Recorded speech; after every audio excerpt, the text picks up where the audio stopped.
Hey everyone, I'm Will. And I'm Caleb. Welcome to the Retrek Review Podcast, a podcast where we talk about every single episode of Star Trek chronologically. But here's the best part. Caleb hasn't seen a single episode. What is Star Trek?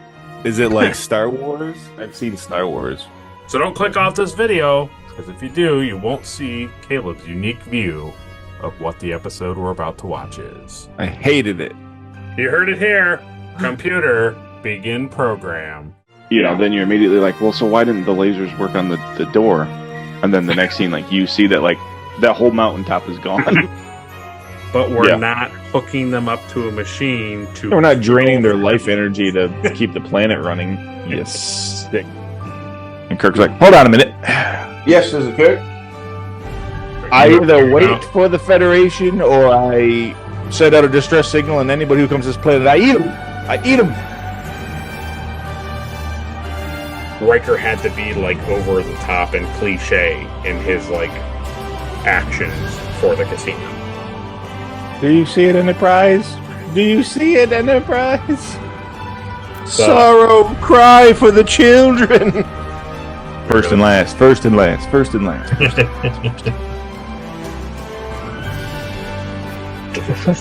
Delicious. All Sarek does is goes like this. And Yeah, he knocks his hands away. And then the Teller is like, ah!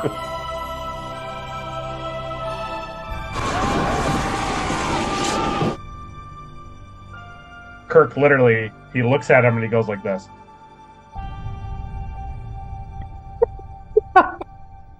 Program complete. Enter when ready. Welcome back to another Retrek Review, where each week we talk about Star Trek. And this week we're talking about episode 21 of season 3 of Star Trek The Next Generation. And that episode is entitled Hollow Pursuits. It originally aired April 30th, 1990. It was written by Sally Caves, a first-time writer for Star Trek. It was also directed by Cliff Bole. Cliff Bole has previously directed episodes Lonely Among Us, Hide and Q, Conspiracy, The Royale, The Emissary, The Ensigns of Command, The Hunted, and A Matter of Perspective. So you got some good ones in there. He's got some good ones in there. The synopsis for Hollow Pursuits is Lieutenant Barclay, an introverted diagnostic engineer, is having difficulties dealing with his fantasies.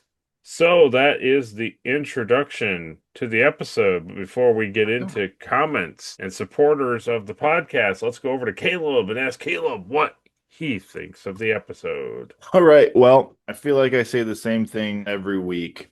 Okay. I'm sick of it, Will. I'm real tired of it. Okay. So you're going to have to censor this. Star Trek. This episode. Broccoli. The holodeck. Sick of it. Honestly, so here's the deal. This episode's bad. And it's bad for a lot of reasons that I don't know if you and I will agree on. But every week I say, I hate that this is a future society of perfect people. And then every week I see that it's not. Right. And I'm sick of talking about it. And I think at this point I have to just let that go. Because it's really easy to say that every week. Like, because there needs to be drama, because there needs to be things that happen. Right, obviously, we can't have this society of great, brilliant people that are great with everybody, and everybody gets along, and everybody's super smart, and you know, not everybody doesn't know how to like speak up and speak their mind and talk about things and be shy. Because like Jordy says, like, I don't even know how he made it through the academy. It's like, well, yeah, how did he make it through the academy? He's a wimp. Like, that doesn't make sense for the society. Right. So that stuff is bad, and I'm sick of talking about it. But the other thing, the thing that I will say, the positive thing, is I do enjoy the holodeck stuff. Because I can see like using it for that kind of stuff, like relief and like standing up to people and like de-stressing. I enjoy that. I think that's a cool concept.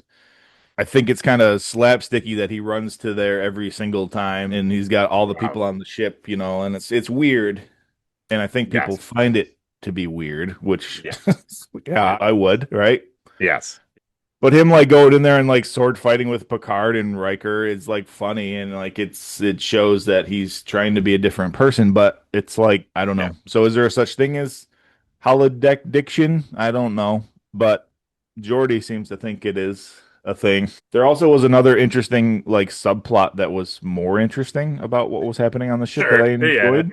Yeah. So if the background subplot is better than the main subplot, it's not good. That's It's not not good. good. No. And I don't like a lot of the way that characters react in this episode. And if you would have given us more episodes with Barkley, like in the background doing stuff, like get like to know this guy before you just have a main episode like, well, he's a diagnostics guy and nobody Yeah. likes him. Like, okay, Right. well then I don't like him because I don't know who he is. Like I'm Yeah. not rooting for him. Totally. So anyway, all that being said, this is a three. No, I'm gonna just give it a Roddenberry. It's just right in the middle for me. Okay. Yeah. Interesting. I would say for probably most of the Star Trek community, it probably sits at an Akuda. Okay. I don't know if people would rank it two Akudas. I would be surprised at that, but it could be a possibility. There could be also people who don't like the episode and or the character, which is fine.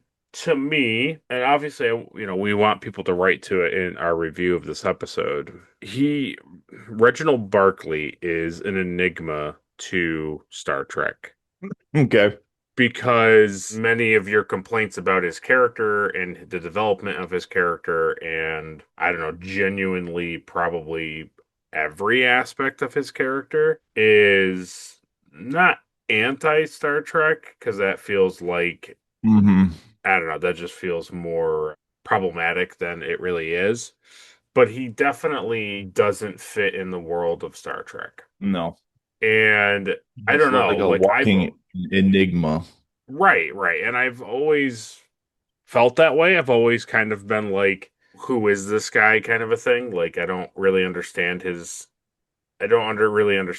in the sense of how he works in the Star Trek world. But I think the caveat of that is, I think a lot of fans relate to the character. So therefore, he gets a lot more notoriety and a lot more held up on a pedestal because a lot of the fan base are awkward, nervous, intelligent, like nerdy people.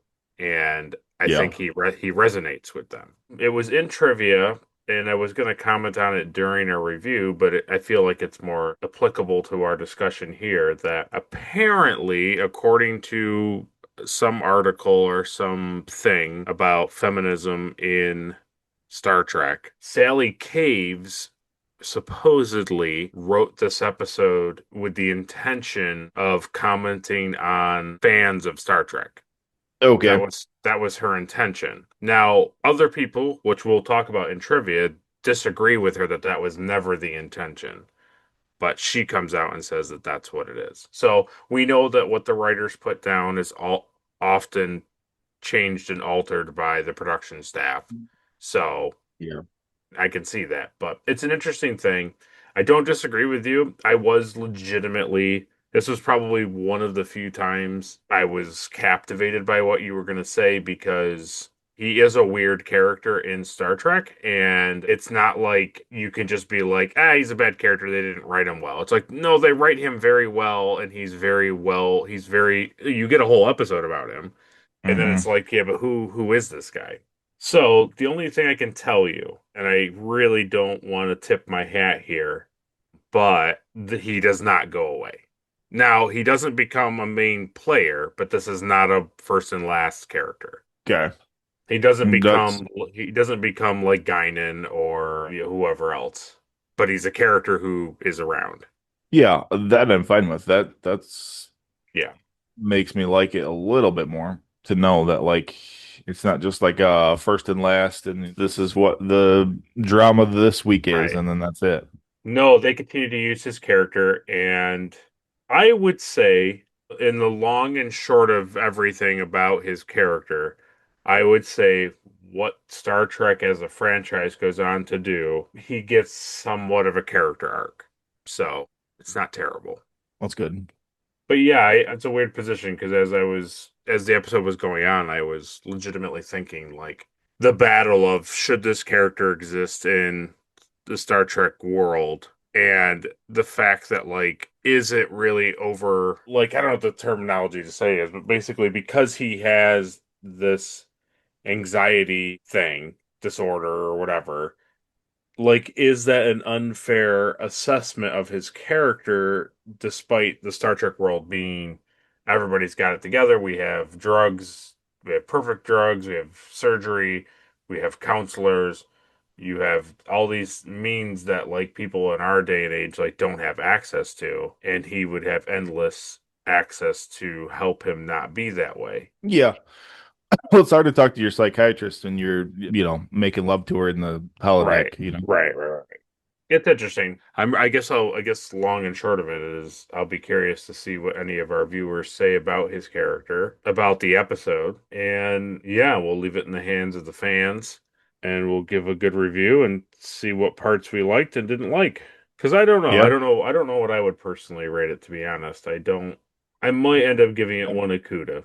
I don't know. But yeah, I don't disagree with you. Well, very good. That is what Caleb thought of this episode for right now. But before we move on to the review, let's first, right off the bat, and we thank Ed Markstar and Captain Alimar for their Patreon support.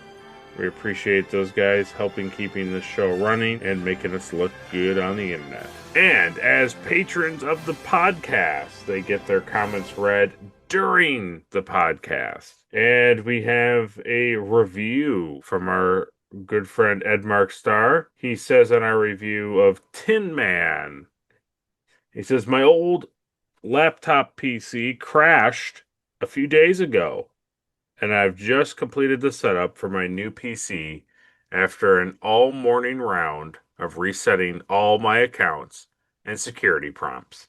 Yeah, I that's may fun. need Data's help if the situation should happen again in the near future. That's funny. Yeah, I can only imagine how irritating it is because both Caleb and myself have been there where things break or crash and you have to resort to like Stone Age things to connect, to start up again and then you Yeah. get back on track. Nothing connects anymore. And Yeah, it's good. yeah. It's really good. So we feel for you, Ed. But he does go on to leave us a review of the episode. He says, now that I'm online again, I have my hands full catching up on all my favorite YouTube channels. Just in time to join Retrek Review to visit with Tam, the galaxy's most personable bachelor. What a week to come back. What a week. Just one fist to the jaw from Riker, and Tam would have spent the entire episode in sickbay. And Dr. Crusher would have held back on the painkillers. Only Yeah. a great actor can be this unlikable. Even Deanna Troi had a few second thoughts. That's a good point. Totally. He says spaceships that are biological, not born, manufactured, was a fad in the 90s, and I'm glad to see Yeah. TNG having a go with the concept. Wonder what Tin Man smelled like inside. I don't know. You think he must smell a little bit like a fish thing because he kind of was doing whale stuff, but I'm gonna say he smelled like wet upholstery. Yeah. That's what I'm gonna say. Then he says, "Gotta admit, Tin Man sure knows how to protect itself from danger. That's for sure. Oh, I'll just spin around and blast this giant ring of explosion, and destroy everything." Yeah. He basically uses Boba Fett's attack, the sonic disruptor. Boom! Yeah. Tam does have issues communicating details in a way that keeps everyone safe. Not a very inviting story here, but I'm still giving Tin Man one Akuda. Nice.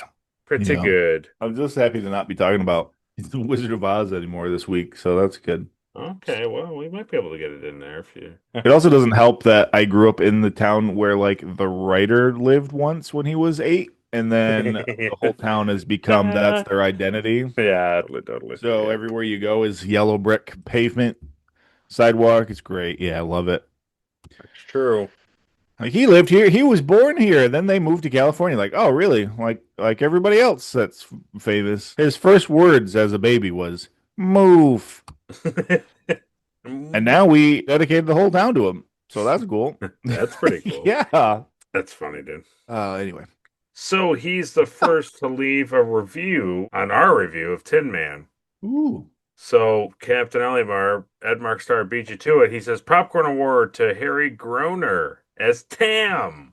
Harry Groner. Hope he and Tin Man are happy together, and then crying laugh emoji. Yeah, they Like are. they would consider that rolling on the floor with laughter, but Yeah. I'm sure Harry never got made fun of in school either for his name, so that's good.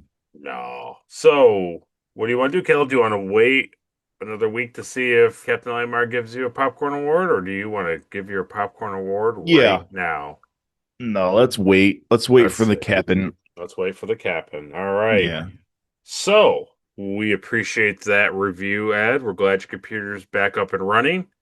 We look forward to seeing what else you have to say about all of our other reviews. Always insightful and fun as always. But now we get to talk to our other patron. He left a review, our good friend Captain Olimar, on our review of Captain's Holiday.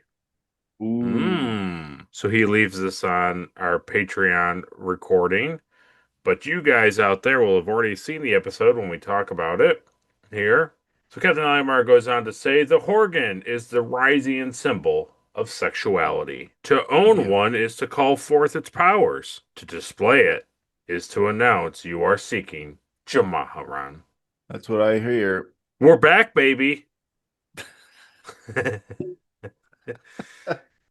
Everybody pull out your Horgans. We're going to Ryza. Should be spelled Ryza, in my opinion. Ryza, which is an interesting way. I do agree. More alien than Riza. He says sunshine, women, food, and relaxation are to come. Picard comes back from a conference and is clearly very tired and overworked. Troy didn't even need to use her quote-unquote powers to see that Picard needed a break. Riker is so excited to get Picard to Ryza, and I really enjoyed his energy this episode. No one else understands the joys of Ryza like Riker. Their names are even similar. True. It's funny. It's funny that he digs it. He keeps going with it. He says, I really liked the crew conspiring together to get Picard to go on vacation. Troy mentioning her mother coming aboard was so funny. Picard gives up and takes Ulysses for some light reading on the quote-unquote pleasure planet. Yeah. So it's funny because I'm not saying you disliked the episode, but all the things that so far that he enjoyed, you did not enjoy. No, I enjoyed the Deanna's mom bit. I thought that was funny. Yes, you did like that. Yes. It's interesting. I like having his perspective because, like, I was very, like, mid on the episode. I wouldn't give it a Roddenberry, but I was very, like, it's okay. You were kind of leaning more on the end of didn't like it, but that's okay. I want to say I think you actually gave it 3 Goudas. I think you did. And then as we reviewed, you were like, I hate this. This is so stupid. That doesn't even sound like something I would do. No. Talking Scotty B's Enterprise, since it will be a decade till we get to it, which means he means reviewing it. Yeah, that's pretty good. Yeah. I really enjoyed the episode on Ryza. The fact that Hoshi is the only person to get lucky while Trip and Travis get bamboozled was so hilarious.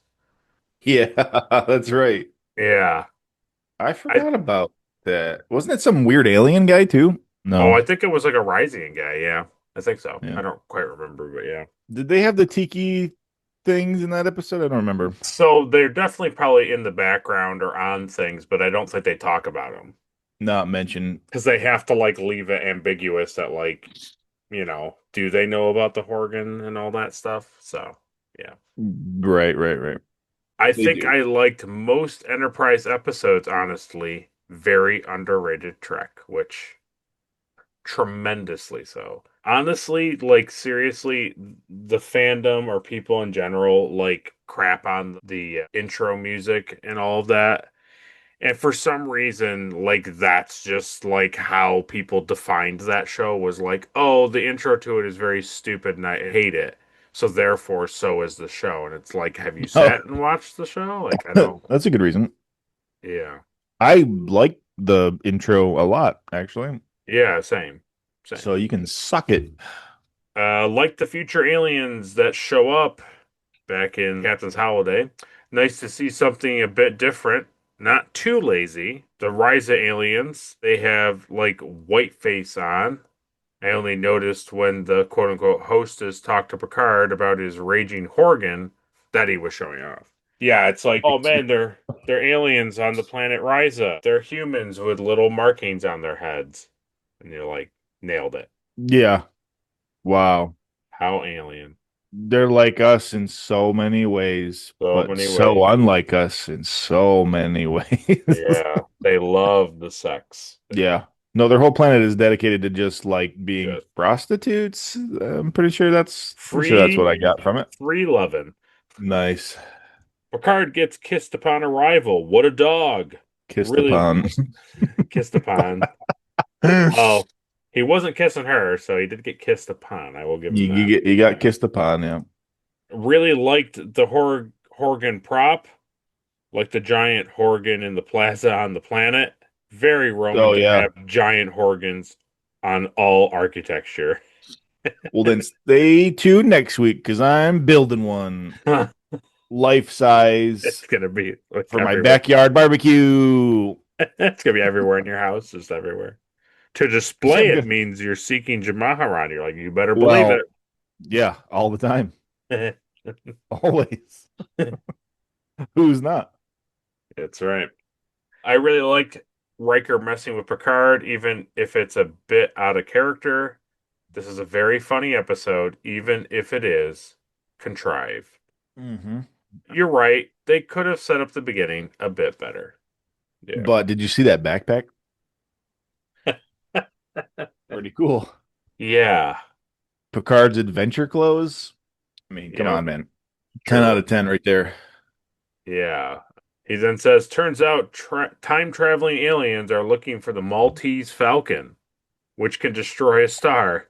Time travel in this episode is way less confusing in this episode.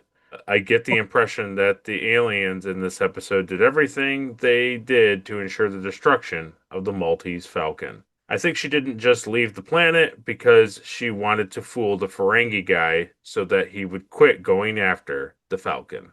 I think I made a Romancing the Stone joke last time, so Probably, I'll yeah. leave it. It's a good movie, though. You should watch it. Yep, see that. I had a pretty fun time Striking. this week rewatching the episode. It's a lighthearted character piece for Picard, and it's not bad. Plus, you get Ryza. It's really funny. Yeah. He's super likes Ryza, which is really funny to me. Not in the sense that like he's funny for liking Ryza. It's just funny Yeah. that he like super likes it. I don't have like any strong opinions one way or the other about Ryza. Well, it becomes like the vacation planet, right? Yeah, I mean, yeah, it's just the planet that they go and like relax on and like just. So now he talks to us personally. That's never good. He says, "Do you understand my hang up with Will Riker now, Caleb? Man loves Ryza for all the right reasons." Yeah. He says Riker has a great line at the end. I knew he'd have a great time. Hilarious. I like Will a lot, but they do fluctuate his character being either a rapist or not a rapist based on what they want the outcome to be that week. Yeah. Well, really, it's always a matter of perspective. It's always a matter. Yeah, oh yeah, that's good. That's really good. You're so clever, Will. Yeah, Then it's based on says, either his perspective or the woman's perspective. exactly. Yeah, so he's always good. If you ask him, I got it. He then says, Caleb is a grumpster this week. Oh man, no.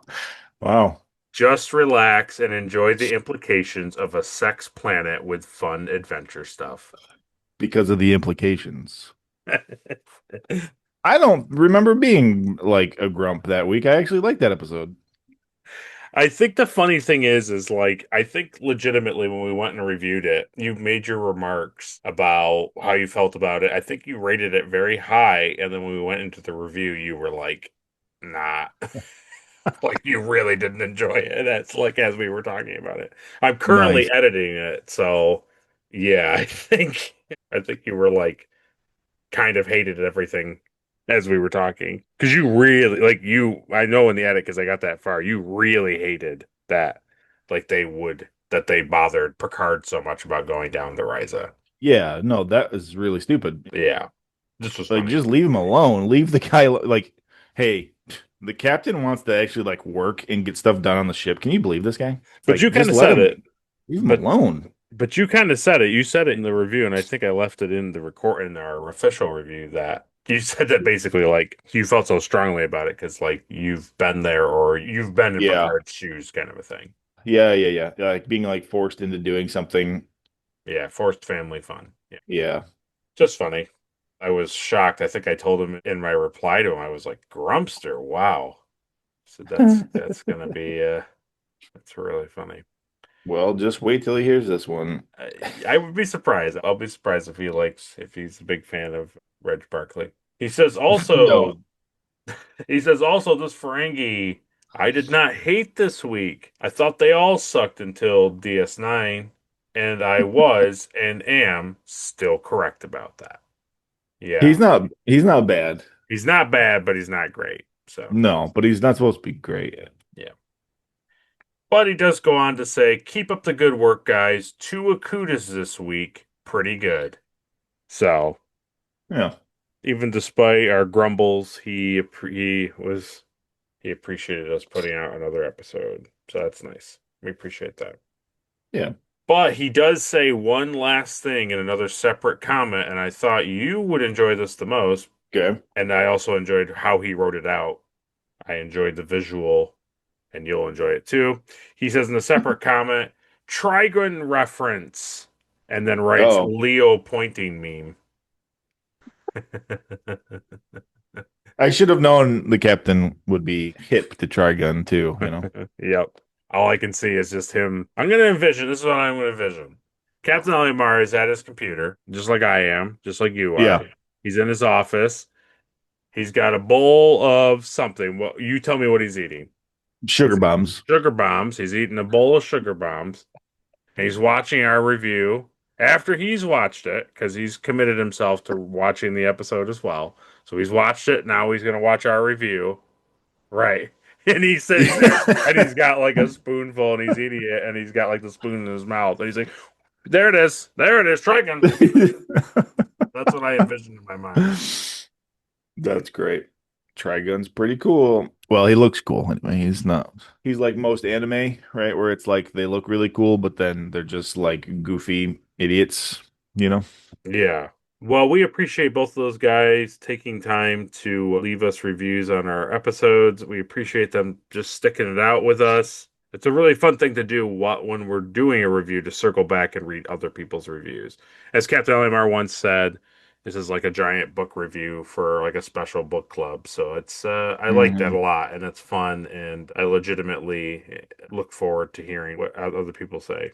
We appreciate those guys. Yeah, I enjoy it. So, yeah, if you want to be a Patreon member like those guys and get your comments read on the channel, please head on over to Patreon. Also, we have a Discord, so you can go over there and join Daystrom Review, another fan of our podcast. They're over there. They chat with us. They send funny memes and pictures and questions and comments. So you can always join Discord and talk to Caleb and I off Yeah. channel, Yeah, I'm on there sometimes.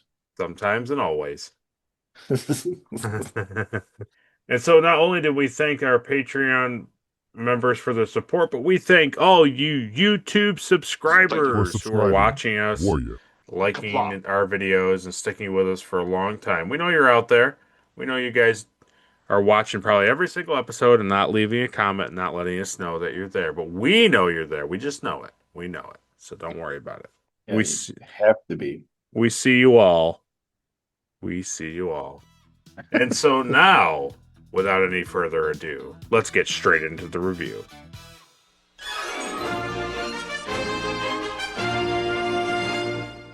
So the episode opens up with Troy and 10 forward. Guinan tells Barkley, this Barkley person, she wants no trouble. Well, that's our first 2 guest appearances for the episode. That's Whoopi Goldberg. Woo! And our other major guest appearance is Dwight Schultz, 78 years old currently. He is famous for being Dr. Amino in the Ben 10 series. Cool. He also voices Vulture in the 2002, 2004, and the 2018 Spider-Man video games. Ooh, Yep. it's pretty cool.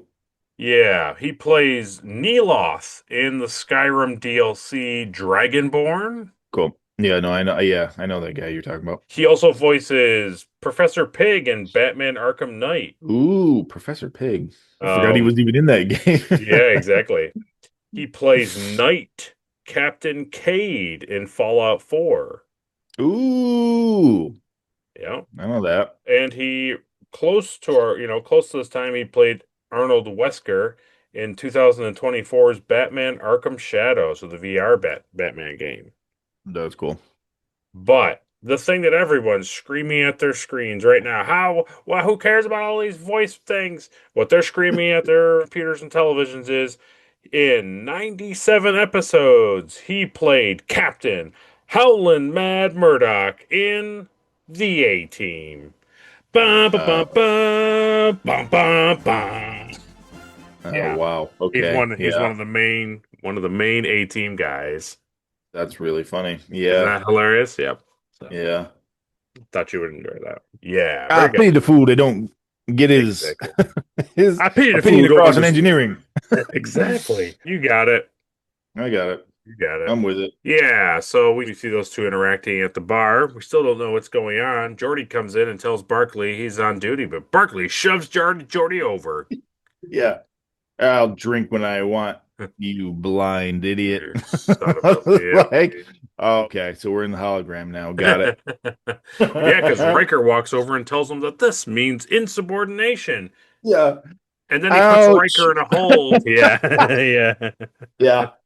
It's almost as believable as when that old guy was punching Riker in the stomach. Totally. He doesn't Yeah. listen to Guinan at all. He immediately causes trouble. Once in the hold, he tells Riker to tell Picard to come to him if he has any problem with him. Yeah. You tell the captain to come speak to me directly. That's really funny.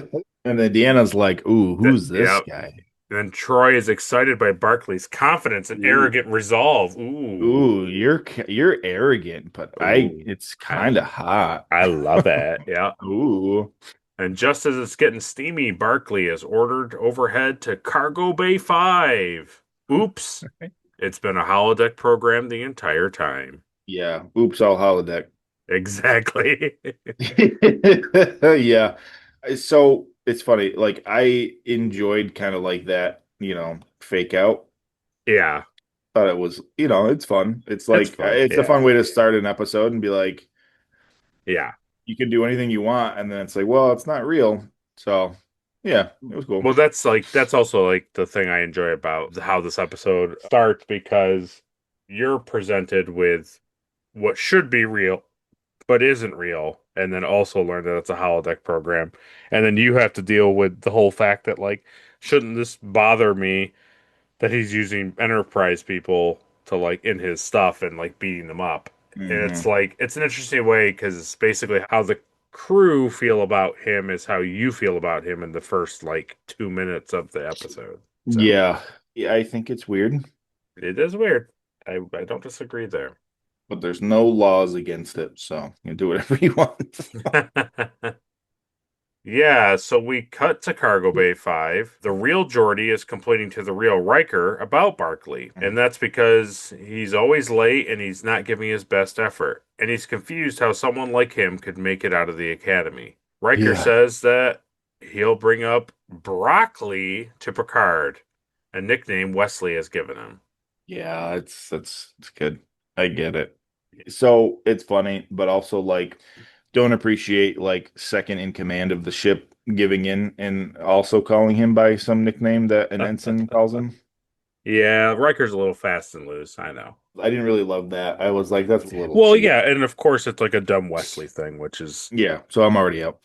it's a thing we've already talked about and we've already complained about it. We complained about it in The Offspring that like the children are mean to Lal because she's different and they don't Because understand how she's she smart. works. Yeah. Right. And so here we are again, Yeah, a and then child is making fun of somebody because they're different. And it's like, yeah, and it okay, implied in that episode that Wesley got made fun of because he was a super smart brainchild his whole right. like childhood. And now here he is doing the same thing. I don't know. Yeah. Can you just No, write week to week and not can you well, just help me? I Help mean, me help you, nothing you against know? Sally Caves. She's just a writer. But the thing is it's like, I think personally, as excellent as it is to have writers on the outside write for the show and possibly have their script rewritten and aired on the show, I think that's a fantastic idea that allows fans of science fiction and the series to do things with the characters and stories and so on and so forth. Hmm. But it also opens the door Yeah. to a lot of nonsense and a lot of stuff that like doesn't fit with the world, but is a fun episode. And that's what this is. To me, this is like, yeah, this is all goofy and fun and like silly and, a lot of tongue in cheek stuff. But like in the world of Star Trek, how does this operate? And it's so clear that it's not like that because multiple characters comment on the fact that like he shouldn't exist in the Star Trek world. You know.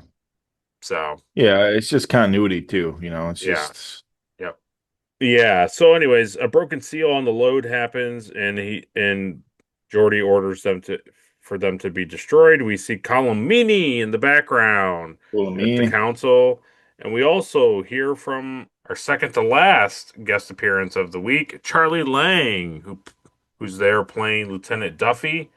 He's a character Mm. actor, and it didn't say he passed away, so I assume he's 70 years old. Nice. Yeah. I like how he comes in the room and he hides behind those crates. Oh, yeah. So Barkley arrives late. Right. Yeah. That's how I knew we were in for a real treat. Yep. And Geordi is fed up and orders him to figure out why an anti-grav unit is having intermittent problems. And Barkley's real, just a shadow of a man. Yeah. And then Riker Yeah, gives he's good. Barkley a mild dressing down. On the Enterprise, Mr. Barkley, we do things a little differently. And we Yeah. watch Riker leave the Cargo Bay 5, and we linger on that, and we cut to the musical intro. And now we get into the meat of what the episode is, as Caleb said. This is the B plot, but really it's the A plot. Yeah. So the Enterprise is taking on special tissue samples donated by the Miculax for shipment to Nami 4, which in turn could provide vital containment of Hmm. an outbreak of Corellium fever on that world. Yeah, we'll never see these cargo containers again in this episode. So No, never, never. We don't immediately see Barkley fixing the grav unit with them on there. Nope. it's a weird it's a weird scene. That's a weird scene. The gravity thing. Okay, so I'll read Because it. like So it says Berkeley states that the anti-grav unit looks fine. Geordi has the computer activate the unit. It fails. Geordi has Barkley work on it more after he fumbles through his words of disbelief. So, what don't you like about it? What do you find weird it about it? just was like it just implied to me that like Jordy knew that it wasn't working Oh, properly. I And see. Barkley's like, it looks fine to me, and Jordy's like, all right, turn it on then. And then it like immediately like breaks, and he's like, "Yep, told you, Idiot. told you." And it's like maybe don't do that with like this stuff you're supposed to be transporting on there. It was a little weird that, like, immediately when the grav unit turned on, another one of those canisters falls off and it's like leaking. It's like, you idiot. And it's like, what? Like I don't understand. I understand to a degree that it's supposed to show that Barkley doesn't do like his best work. They mentioned it earlier, so therefore he just kind of gives up. Like, I don't know what it is. It's fine. And then it immediately still doesn't work. And it's supposed to show that, like, Jordy's right, that this guy kind of just doesn't give it his best. Because he should have said, I can't find what's wrong with it, but obviously it's still broken. Instead, he's just like, everything's fine Yeah, with it. I don't see any reason for it to be malfunctioning. just weird. It is a weird scene. Also, I know we are going to go on to talk about it as the episode goes on, but even before and I'm sure you did too, before it becomes like a major plot point in the episode, but the canister falls over and then they pick up the canister and it's like leaking out all that dry ice, like all the smoke. Oh, yeah, yeah. And Like, this is probably fine. I'm like, dude, why would you ever pick that up with your bare hands? Like, that's crazy to do. You don't, it's Yeah. like, oh, they're tissue samples. You're like, I don't care what they are. Like, they're in a container, sealed container, obviously indicated in like maybe like a cryo container. No, it's fine. Yeah, I wouldn't worry about it. hilarious. Anyways, It's not like these are like, brilliant engineers no. that work with like harmful chemicals all the time and transport right. stuff. Yeah, So exactly. they got it under control. I trust them. Yeah, who wouldn't? How would you not? So we cut to the ready room, and Picard is surprised by Barclay's performance review. No one on the Enterprise is like this. Riker agrees and questions Barclay's posting. Broccoli? Geordi has asked for a transfer because he can't understand him. And Geordi slips out the nickname Broccoli. And Picard shuts it down. Yeah, he does. It was good. I enjoyed that. Yeah. He was like, Broccoli? So Riker in the other scene was like, "Oh, isn't that funny?" Yeah, yeah. Wesley does that. Isn't that funny? Isn't that funny? Right. And then in this scene, he's like, "Yeah, Wesley is the one that calls him broccoli." Captain Picard, can Yeah. you believe that? And Captain Picard's like, "I am incensed by all of this." So Riker is just causing like mischief yeah. and people like infighting on the ship. That's what he does. So I'm like, okay, You've learned that Riker plays to his audience. yeah, yeah, He's he like, must. hey, Geordi enjoys jokes. I'll joke with Geordi. Picard hates Wesley. I'll tell him that Wesley said that. He does know his audience. I'll give you that. Yeah. Plus, he's not going to look bad in front of the captain. He's not going to be like, No. isn't that hilarious? No way, not a chance. Yeah. Can you believe that Wesley does that when we've allowed him to be like an ensign? All of the leeway that you've given him, Captain, can you believe that he's going around and being mean to other people? An Yeah. outrage. It's unfair. Yeah, I So like it. yeah, it's funny. So Picard shuts down the nickname. He then remarks that Captain Gleason of the USS Zukov gave a shining report. So he doesn't understand what the problem is. Riker thinks that was a ploy to get Barclay off his ship due to the Enterprise needing a diagnostic engineer. And Riker also notes that Barclay's profile states that he has a history of seclusive tendencies. And here's the interesting thing. Picard is not concerned and believes he's no different than any of them and wants Geordi to try even harder to get this guy to work better, to help him have positive contributions, get to know him better, and be his best friend. Yeah. Which shocks Geordi because that idea he can't get behind because he can barely be in the same room as Barclay. Yeah, I hate him Picard, so much. yeah, Picard tells him to just figure it out and pushes personal discomfort to one side and dismisses him. Yeah. It's fun when you're the captain of a ship and you also have to be like a parent, I This don't is even like him. And he's like, well, have you tried like being friends with him and get to like know him and understand like what he's going through? No, because I don't like him. It's like, okay, well, so we're all adults and we all work together on this ship and we're in a perfect society where everybody gets along. So Right. I would start there. Maybe that would be a good place to start. Well, now he's my project. Like remember the rest of the Yeah, oh episode. yeah, yeah, oh yeah. Well, I have to deal with it because he's my project. It's like, oh my God, dude. Yeah. It's a thing that if a character like that existed, coming out of Starfleet and all of those things, if he existed, he would be a glaring, annoying, just something that like you couldn't deal with because Yeah. nobody is like that. It's not even like, oh man, roll your eyes. He's another one of these type of people that I just can't deal with because they're so blank, whatever. Yeah. But like Barkley would stand out. He would be such a thorn in the side because no one else is like him ever in your life. You never come across a person like him. So I understand Geordi's misery of him dealing with the character. But Mm, that whole thing is pressed up against what Picard is saying, which is one, it doesn't matter if this guy's hard to deal with. We're beyond all of that. yeah. Two, like, you're the head of the department. You need to figure this thing out. Don't write to me that you Yeah. can't stand the guy. He's your responsibility. Yeah. I'm only hearing bad things from him from you. I'm not hearing bad things from everybody else. So it's like, this is a you problem. Yep. And then thirdly, he doesn't appreciate the nickname. He doesn't appreciate them making fun of him and making light of him because he's a member of the crew. So it's such a weird mixture of that scene because both things are real and both things are false. Because Picard should never Right. say any of that. Geordi shouldn't have an issue with the character. But also the writing of it is understandable that of course Geordi would have an issue with it, and of course Picard would have an issue with it. So it's such a confusing scene. It's like super meta in the sense where it's like I get it from a writing perspective, but then also it makes no sense in the world of Star Trek. So it's a weird conundrum, and that's why Barclay is such an enigma.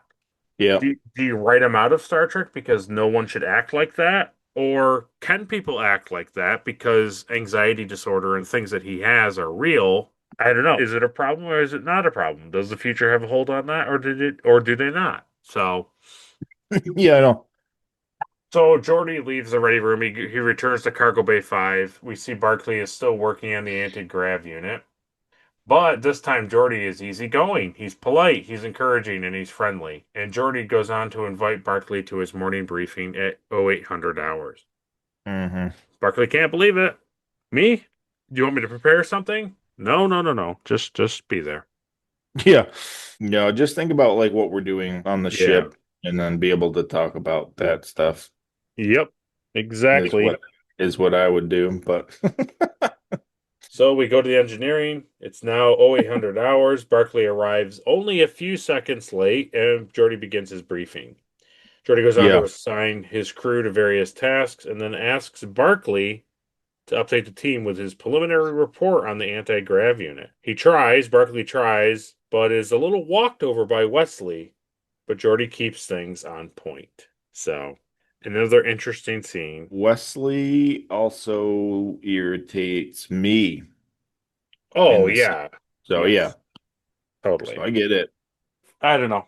It's another one of those conundrums, but that's kind of what it just keeps happening throughout the entire episode, where it's like this scene should not partially exist, but also exist because that's what this is like. So it's like, just Why wouldn't Jordy have like talked to the rest of the engineers before the briefing and just said like, "Hey, so I'm really trying to like work with Barkley yeah, and like I want him to come to the briefing in the morning and I really would like him to like express himself and try to be better at expressing himself." So like if we could all just like help him together and let him improve and not talk totally. over him. Yeah, I mean, obviously the easy throwaway answer is drama, right? But Right. the thing is that the whole fact that like Duffy and the other guys, he names them in the scene. I don't remember what their names are, but they like literally nobody, based off of what we know about the future and how they handle themselves and how they deal with people who are different than them or think differently or behave differently than them. Not a single one of them should be like even slightly bothered by this guy. If anything, No. they should be super supportive and encouraging and like almost like mini counselors to him. Like, hey man, it's okay. Like you're doing great. It's okay. Yeah, I And know. it's a very clear like 90s or just older trope of like, here comes that nerd, that moron. Yeah. He can't keep his thoughts together. He's such an idiot. And they all roll their eyes. They cut to Duffy rolling his eyes. Oh my God. Here comes Yeah. Barkley. And I get it from a TV show perspective. Of course, his Uh-huh. character is abrasive and like nobody would like him in that day and age. No, everybody would just be like, "Oh my God." This guy is Yeah. the worst. I get it. But like you've created a world where his type of character is either one of two things. He doesn't exist in the world, or he does exist and everyone is totally fine with it. Those are your only two options. Yep. It's another issue that we talk about many times, and Ed Mark Starr specifically brings it up a lot, is like if you're going to do this kind of thing, you have to make Barkley interact with people who aren't in the Federation. Period.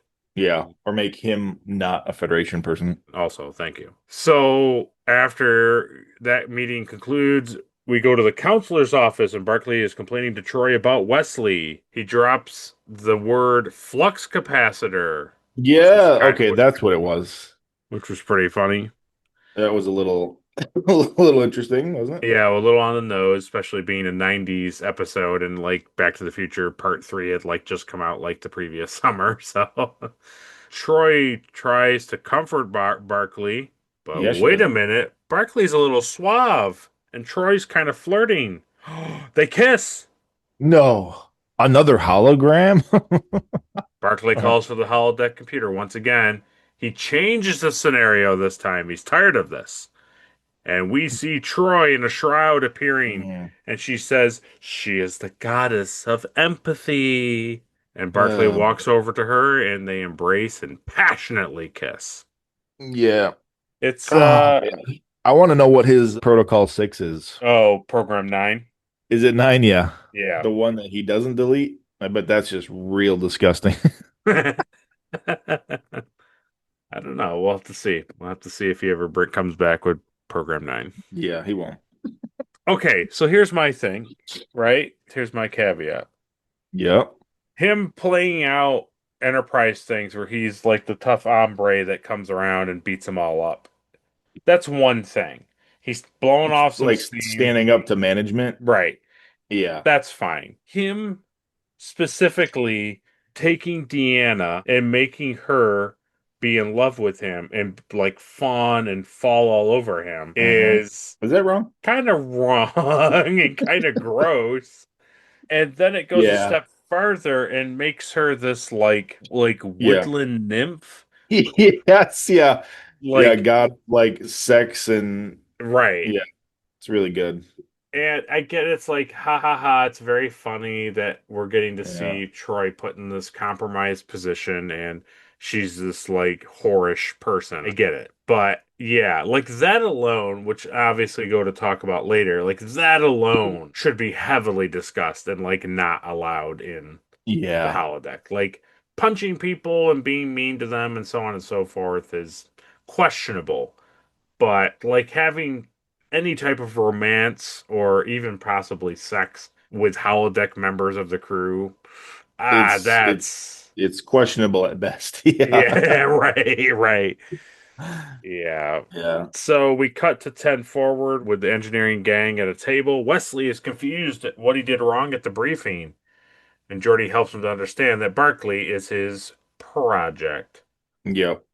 It's like, well, Wesley, do you like when people talk over you and like, express how smart they are over you? Well, that's happened before, but I can't blanking on who did it. Probably the man with the egg. That's what I think of, but maybe not. Oh, Stub, yeah.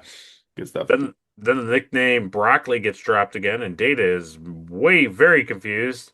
Yeah. He says, "Pardon me, why is Lieutenant Barkley being referred to clandestinely as a vegetable?" Yeah, that is funny. Yeah. Oh, I thought nicknames were for people that you like. Yeah. Wesley explains it's just a joke, a nickname. But Data states nicknames are a thing denoting fondness.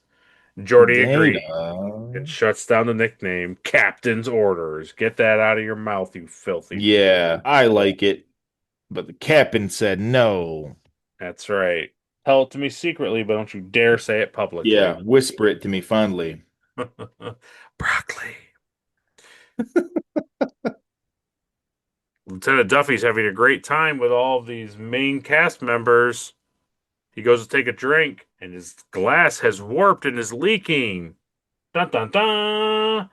Wesley and Data are also confused.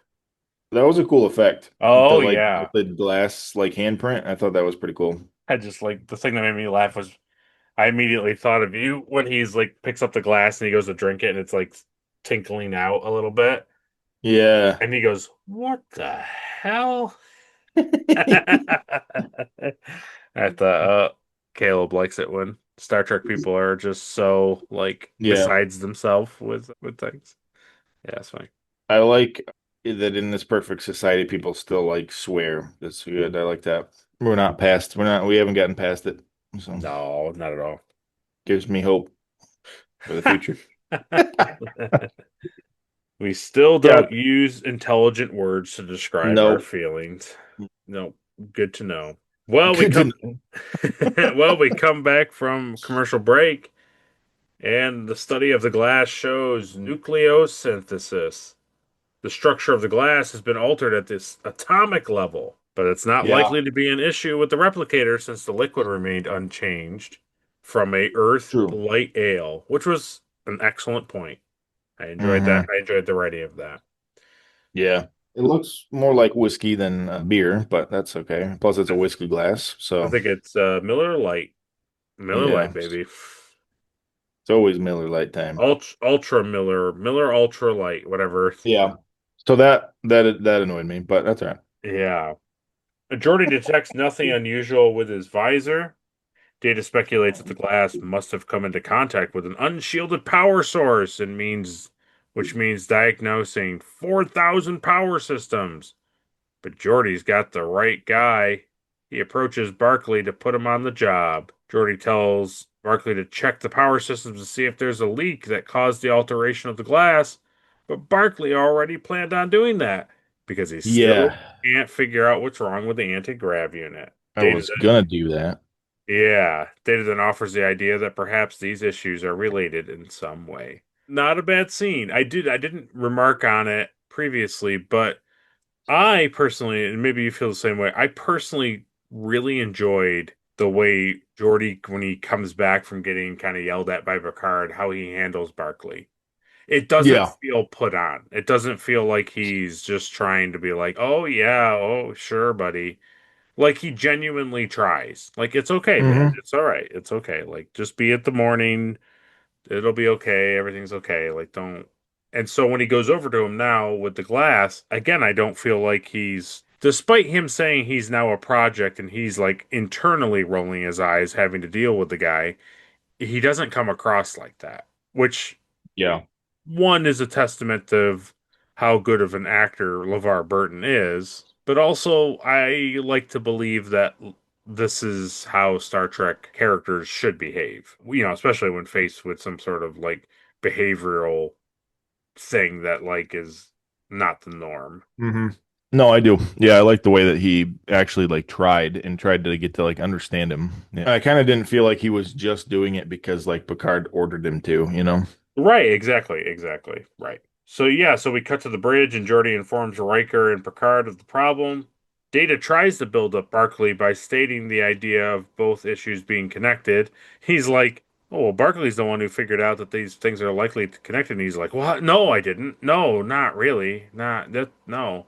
It's like, "No, you said that, Data. So Data must be just like trying to basically help his friend Geordi out by, not overstepping and not doing what Wesley did, which was tear him down, Yeah.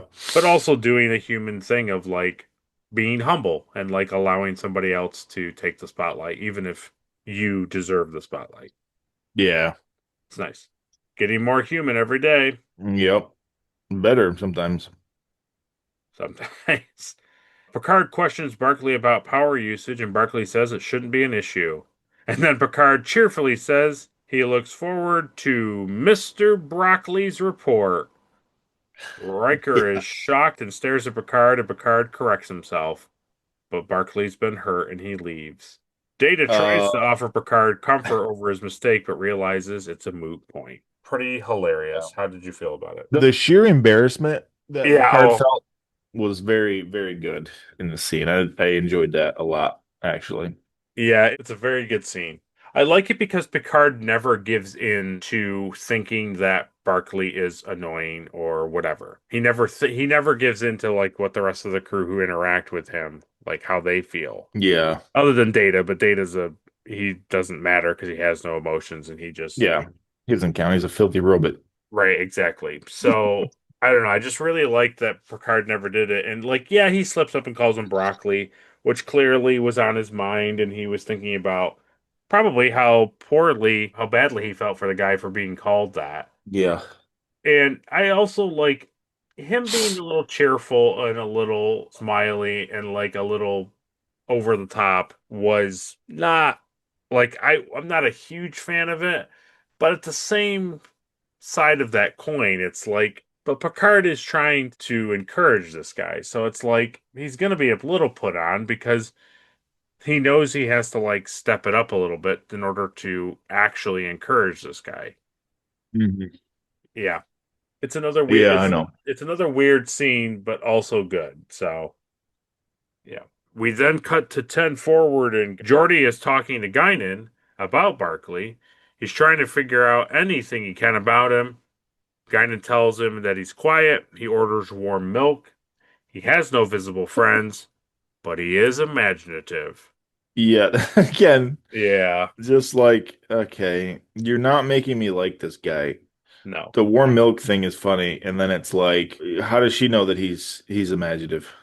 I think what they're implying, because later there's a moment, I think what they're implying is that Guinan knows about his holodeck stuff. Yeah, that's how I felt too, but like, how? She either caught him doing it, like Riker and Geordi end up finding, or you know what She can could just be a read, thing? she can just read his thoughts because she's an alien. Well, that could be true, but I don't think so.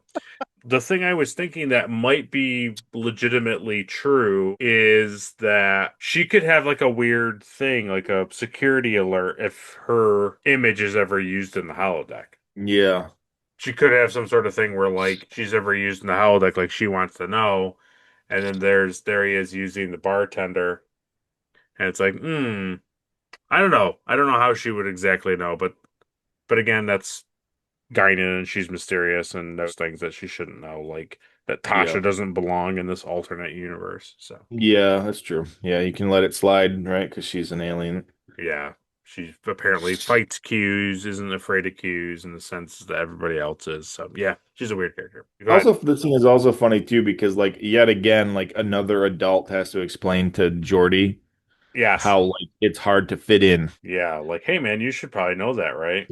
Also, like Jordy's blind, and Jordy had a full-on like relationship with the holodeck too. Right. So Right. And that's the thing. Like yeah, I know again, this is the thing. If they open the door on the fact that whatever problems that Barclay has that shouldn't exist in the Star Trek world, but do, are no different than Geordi being blind. Now, right? It's hmm, like in Star Trek, being blind shouldn't really be a thing. Like they've dealt with how to make sure that people aren't blind. A lot of it comes from illness, and a lot of it comes from genetic, markers and stuff. So it's like if they're able to get that stuff nailed down, then there's not a lot of blind people. But then he has like a super rare condition that still makes him blind, but he has to wear the visor. So, dude, wouldn't that also make you a weird outcast like Barkley? All of these people that are making fun of Barkley, who are just normal run of the mill people, wouldn't they also make fun of you? It's like in our day and age, you wouldn't equate anxiety disorder and being blind as on the same vein, but in the world of Star Trek, any disability would be viewed as like like you're not gonna talk down to them in any way yeah, because like now in our day and age, like mental health is such a huge discussion where it's like you can't say anything to anybody about anything that they how they feel or how they behave. It's like, oh, hmm, well, they're doing X thing, and it's like that's inappropriate or that makes them a disagreeable person to be around. It's like, okay, like they have a hardship. You don't get to comment on it like a lot of stuff 30 years ago did. So yeah, right, I don't know. yeah, yeah. It's Yeah. interesting. It is. The thing I appreciate the most about the scene is that Guinan along is another one of like is an advocate for his character, which makes sense because that's what she always is in the scene. So her character is consistently good throughout the episode. But yeah, it's Yeah, interesting. most episodes. Yeah, that's like her Yeah. role on the ship. Yeah. She's more of a counselor than Troy, and again, yeah. But she gives it to him pretty. Anyway, She gives it to him pretty good because she goes on to bring up a misfit relative of hers named Turkum, which she yeah, refers to him as her mother's brother. Doesn't not her call him her uncle. uncle. It's a weird way to describe a family member when you have a word for that term. Yeah, I thought that was weird that she said that. Yeah, Because that's no different than being like, well, I like you saying, well, I work with my father's son. yeah. You're like, your brother? Like, no, my father's son. Oh, okay. That implies that you have a bad relationship with that person, right? Right, right. You don't even want to acknowledge. Yeah. Or that they are like they're in your family, but you're not related to them. Like they're half brothers or step brothers or something or whatever. Yeah, But like you're adopted or like they're yeah. right, right. Like so anyways, it's weird. So this Turkum was supposedly a bad influence, and her mother told her to stay away from him, but she didn't listen to her mom and learned that his bad influence apparently was just a sense of humor, and nobody really understood that in her family because they never spent any time with him. Yeah. And she goes on to tell Jordy that fitting in, that being somebody who fits in, repels her. And I thought that certainly explains your bouncy, like sunshine hat doodad thing outfit you have on. Like, you stand out very much in 10 Forward. Yeah. And then Jordy tries to re explain his thoughts on Barkley, but Guinan spins it back on him and helps him to be more introspective. And perhaps you're the person who has to learn to be more tolerant. And rather than Barkley has to conform to their way of thinking, perhaps you should conform to Barkley's way of life. So. Yeah. And it motivates Jordy enough. He then asks the computer to locate Barkley, where we get our last guest appearance of the episode. Majel Barrett is the voice of the computer, and it tells Jordy that he is in the holodeck. And this, to me, is just where it's fun, but man, does the episode derail. Yeah. So we go to the corridor outside the holodeck. Jordy uses the panel to enter. We see the earlier scenario he was running where Troy was the goddess of empathy. We can tell. And he goes on to discover Beverly in some sort of Renaissance dress swinging. And Wesley's standing there in a Renaissance outfit as well, eating pie. Just cramming pie in his face. Yeah. And Beverly mentions that Master Barkley will give Wesley a spanking. That's weird. That's weird. Yeah. And then we hear swords clashing, and Jordy turns to look, and Barkley is sword fighting with two swords against a Renaissance version of Jordy, Picard, and also Data. And we watch him defeat them all quite dashingly. And as he's about to slay Renaissance Picard, that Picard calls Barkley's attention to some other person behind him, to Jordy. Barkley almost doesn't look back, but Jordy clears his throat. Barkley is shocked and embarrassed. Yeah. As you should be. Yeah, like, I don't know, man. That would, you know what that would be like? That would be like you and me. I know, like, we can't say Star Trek for myself, but that would be like you and me.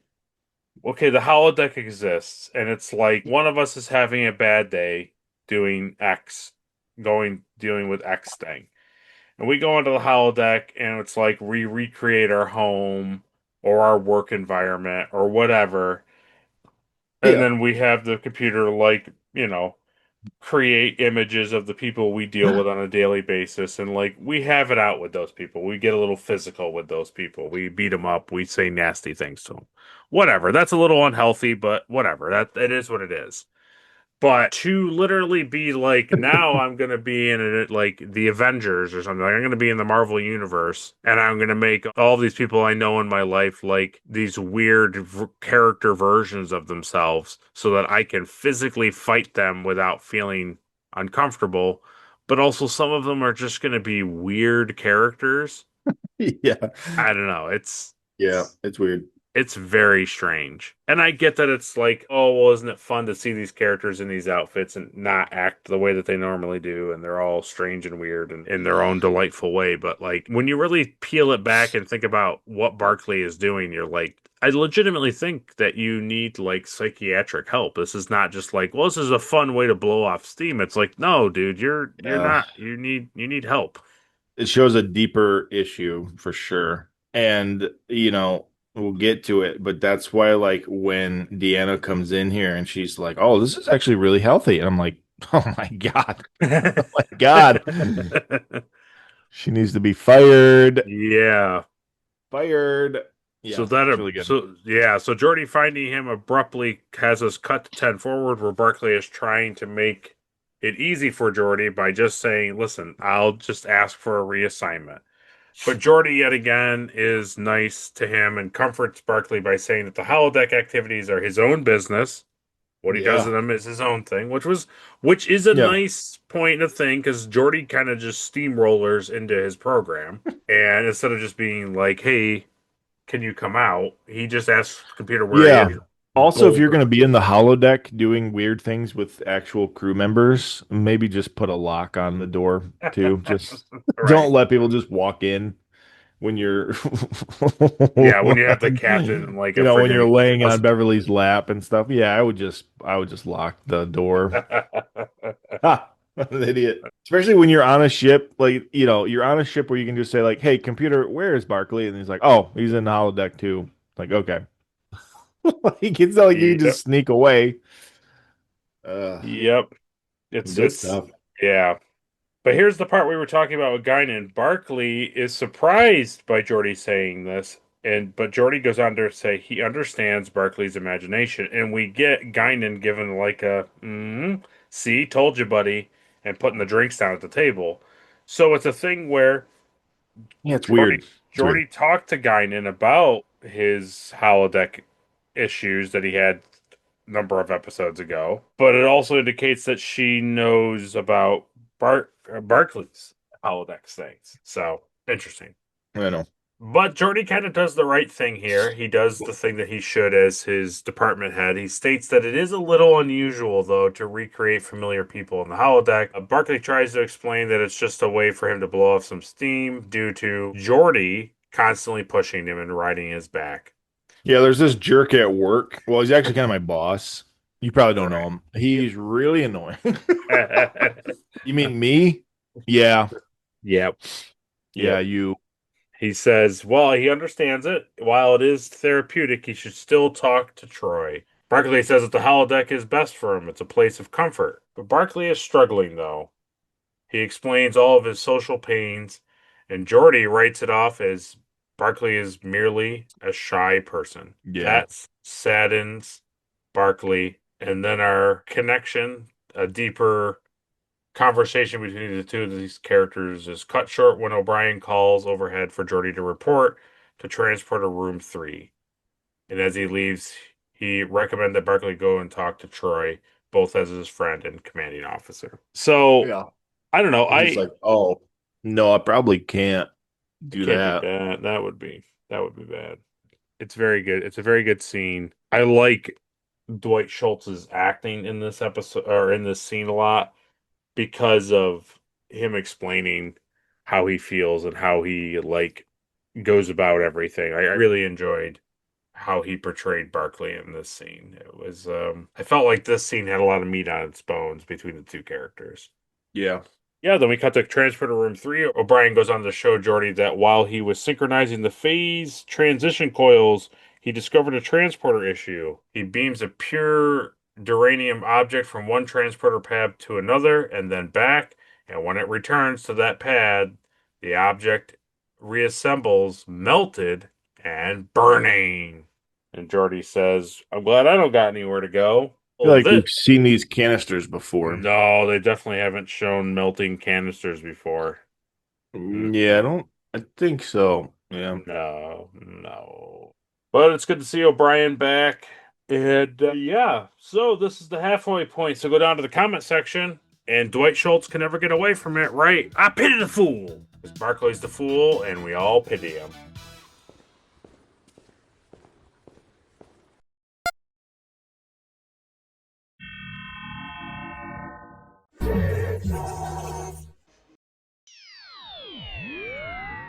So we come back from commercial break. We get a chief engineer's log, which was really fun. I thought that was cool. Still no reason as of yet to be discovered why the transporter did what it did, but Picard and Riker are now in transporter room 3 with O'Brien and Geordi, and only transporter 3 is affected. Picard goes on to order a level 1 diagnostic across the board. Geordi will get on it, and Riker wants Barclay on the bridge, but Geordi delays it.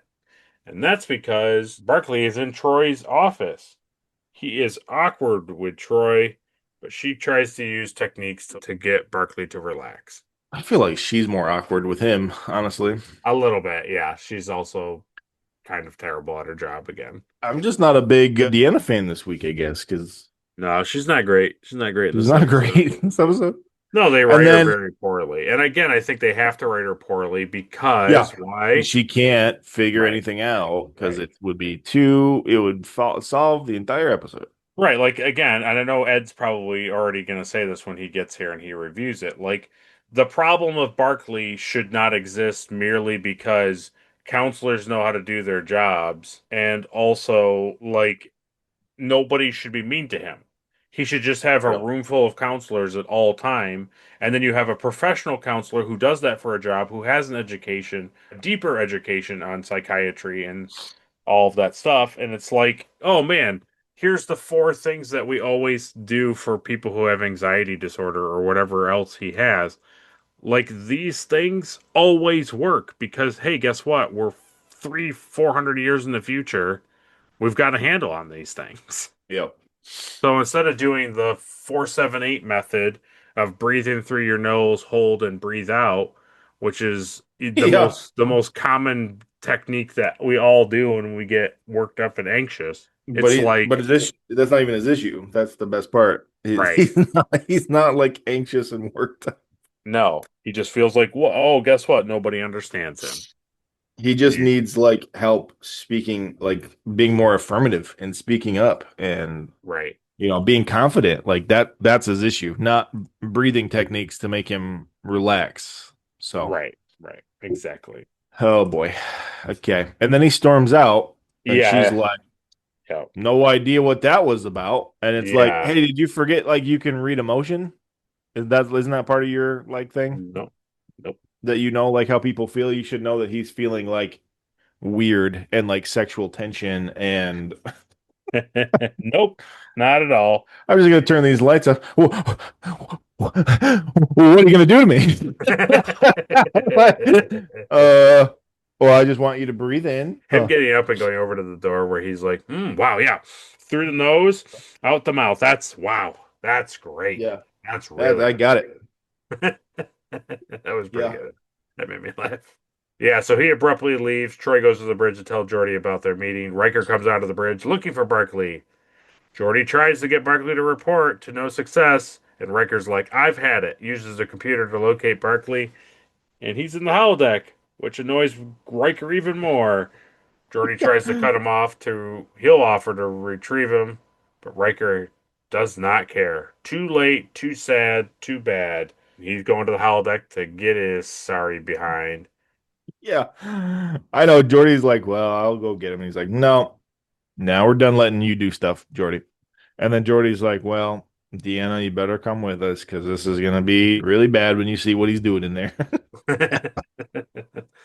They hurry into the turbo lift. Geordi tries to fill in Riker as they approach the holodeck about Barclay's unique programs, but that doesn't dissuade Riker whatsoever. I don't give a Riker. Just before you go in there, Riker, just know, like he's into some weird stuff. Really weird stuff. He's sexually assaulting crew members. He's doing weird things with the children characters in our crew, and he's having members of the crew dress up in weird clothing, and he's fighting them all. So prepare yourself. And Riker's like, I don't care. They enter his scenario, his program anyways. Oh, and what do they immediately see? Oh, they see Renaissance versions of Wesley, Data, Picard, and Geordi. And Riker is not amused. How dare you? Yeah, and they all think it's funny. They all think it's real funny, I get the feeling that Geordi is just kind of like, I'm glad only Picard walked in on me. and nobody else really walked in on me. So I kind of get those vibes from Geordi. Riker hates it. He hates it. Yeah. But for some reason, as we learn to find out when we come back from commercial break, that Troy thinks it's a pretty cool thing until, but Ching, you can't, she doesn't like it when you make fun of her, when you use her. So No, you can't. When you objectify her, it's bad. yeah, But when you make fun of Riker and stuff like that, that's all healthy. That's really healthy real for him to healthy. be doing, Yeah, and it's going to really help him. It's going to really help him in the long really run. help him.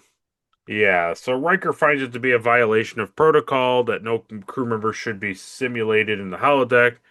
Geordi disagrees with Riker, but Riker doesn't care. He tells the computer to discontinue the program and then erase it. Wow. Crazy to do that, such a thing. That's crazy. Yeah. No, that could break his entire psyche. Yeah. That's like, Yeah. when parents are mad that like their kids are texting somebody or like on social media too much or something. That would be literally Yeah. like running into their room when they're not in their room or sleeping in their room or whatever, going over to their phone, grabbing it, and then just cracking it in half, just absolutely destroying the phone. You're like, cool. What a normal response. Yeah. What a rational Yeah. response that is. Yeah. But Troy has the power to stop the computer from erasing it and discontinuing it. It tells Riker Belay that order. yeah, listen to me. I'm Counselor Troy. Yeah. I know what's best. I'm a counselor. And the computer listens to my voice more than your voice. Yeah. Ah. Computer, delete all references of Deanna. Like, oh no. Belay that order. We're not doing that. And now How do you like suddenly, it? yeah. Not so fun, is it? Troy tells Riker that doing such a thing is brutal and could cause considerable damage to his psyche. And since this is a form of escape from his struggles in the real world. And just as they're having an interesting conversation, the Renaissance versions of Picard, Data, and Geordi opt to fight them all. But Riker speaks up. He doesn't care. Stop this shenanery, which only makes the characters want to fight him even more. Renaissance Picard says, "Do I detect a streak of yellow along the good fellow's back?" Yeah, that was funny. Riker can't stand it. He's highly disinterested in what they have to say. So they say, "Oh, interesting, really? Well, we'll call for number one." And in comes running a shorter, bumbling version of Riker in a Renaissance outfit. And yeah, it's pretty rough. Riker just wants to know where Barclay is. And Renaissance Riker tells him to put his affairs in order because combating Barclay surely means death. Troy Chuck Yeah. Troy chuckles because she sees how Barclay finds all this comforting. The computer and Riker tells the computer to discontinue the image of Riker. Yep. Yeah. It's fun to see Jonathan Frakes play like a goofy, weird version of himself, which was fun. I enjoyed that. Yeah. Troy tries to explain to Riker about Barclay's program, like, well, you are tall, so you could see how that's intimidating. Riker still doesn't care. They continue to try to look for Barclay. They stumble upon Goddess Troy. Troy then tries to shut down the image of herself, but Riker denies her that command and then says something like, "Oh wow, this guy's got a really good imagination, doesn't he? Yeah. Real healthy imagination." Yeah, it's a real healthy way of dealing with it, It's bad when your crew members are also making a joke about how inept you are as a psychiatrist on the ship. Mm-hmm. Yeah, it's Also, bad. Bad. it's really weird that when they both, so he's been irritated this whole time. He sees the captain being a laughing stock. He sees Wesley in some weird thing. He then sees himself in a like bumbling idiot little kid version of himself in a sense. And he hates all of that. He hates it to the point where he's going to erase it so that Barclay can never even access the program again. And then they come across this, like, probably the most offensive thing that they've seen. Yeah. Yeah, his friend and like love interest being like objectified, and he's like, nah. Hilarious. Yeah. Hilarious.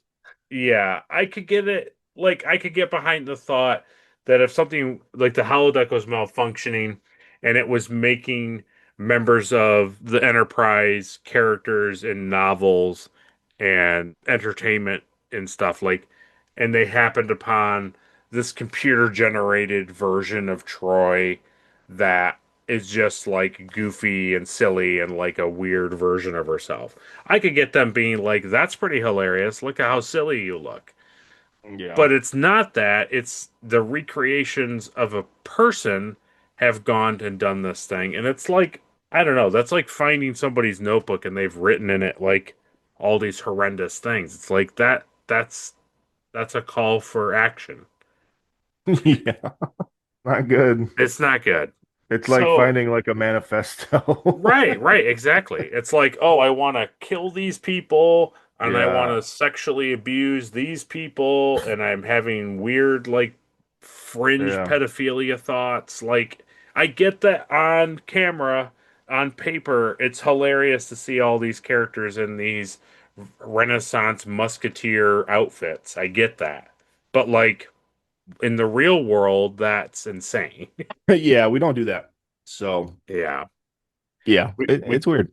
It's weird. So back to the bridge, Worf tells Picard that the Enterprise velocity has increased by 0.25 due to the matter-antimatter injectors locking for a split second. Yeah. Picard calls for Off the Geordi, who rails. tells him he's not in engineering, so he knows nothing of this injector problem. Picard wants to know why he isn't in engineering, and Geordi chooses not to explain his situation, which leads to Picard criticizing Geordi's decisions.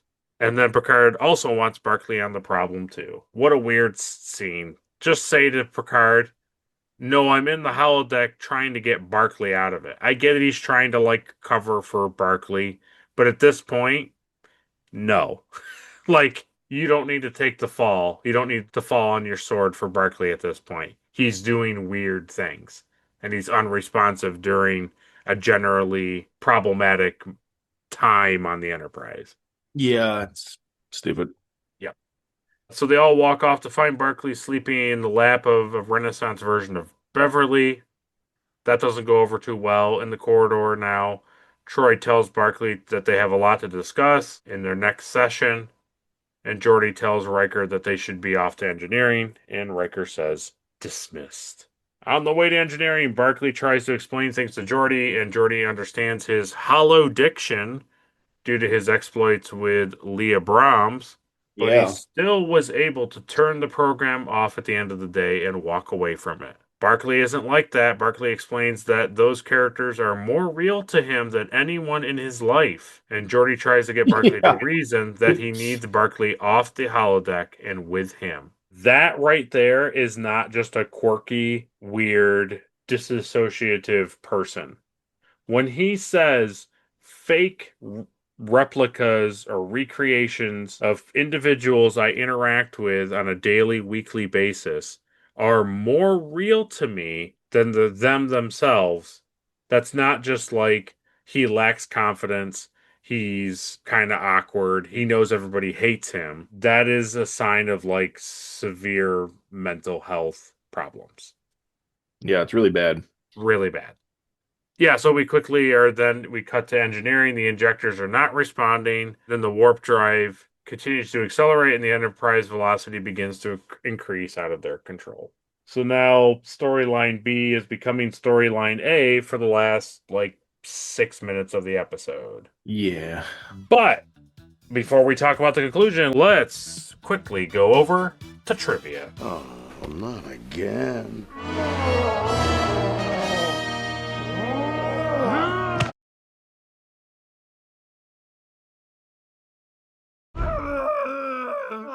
All right, now you're overacting.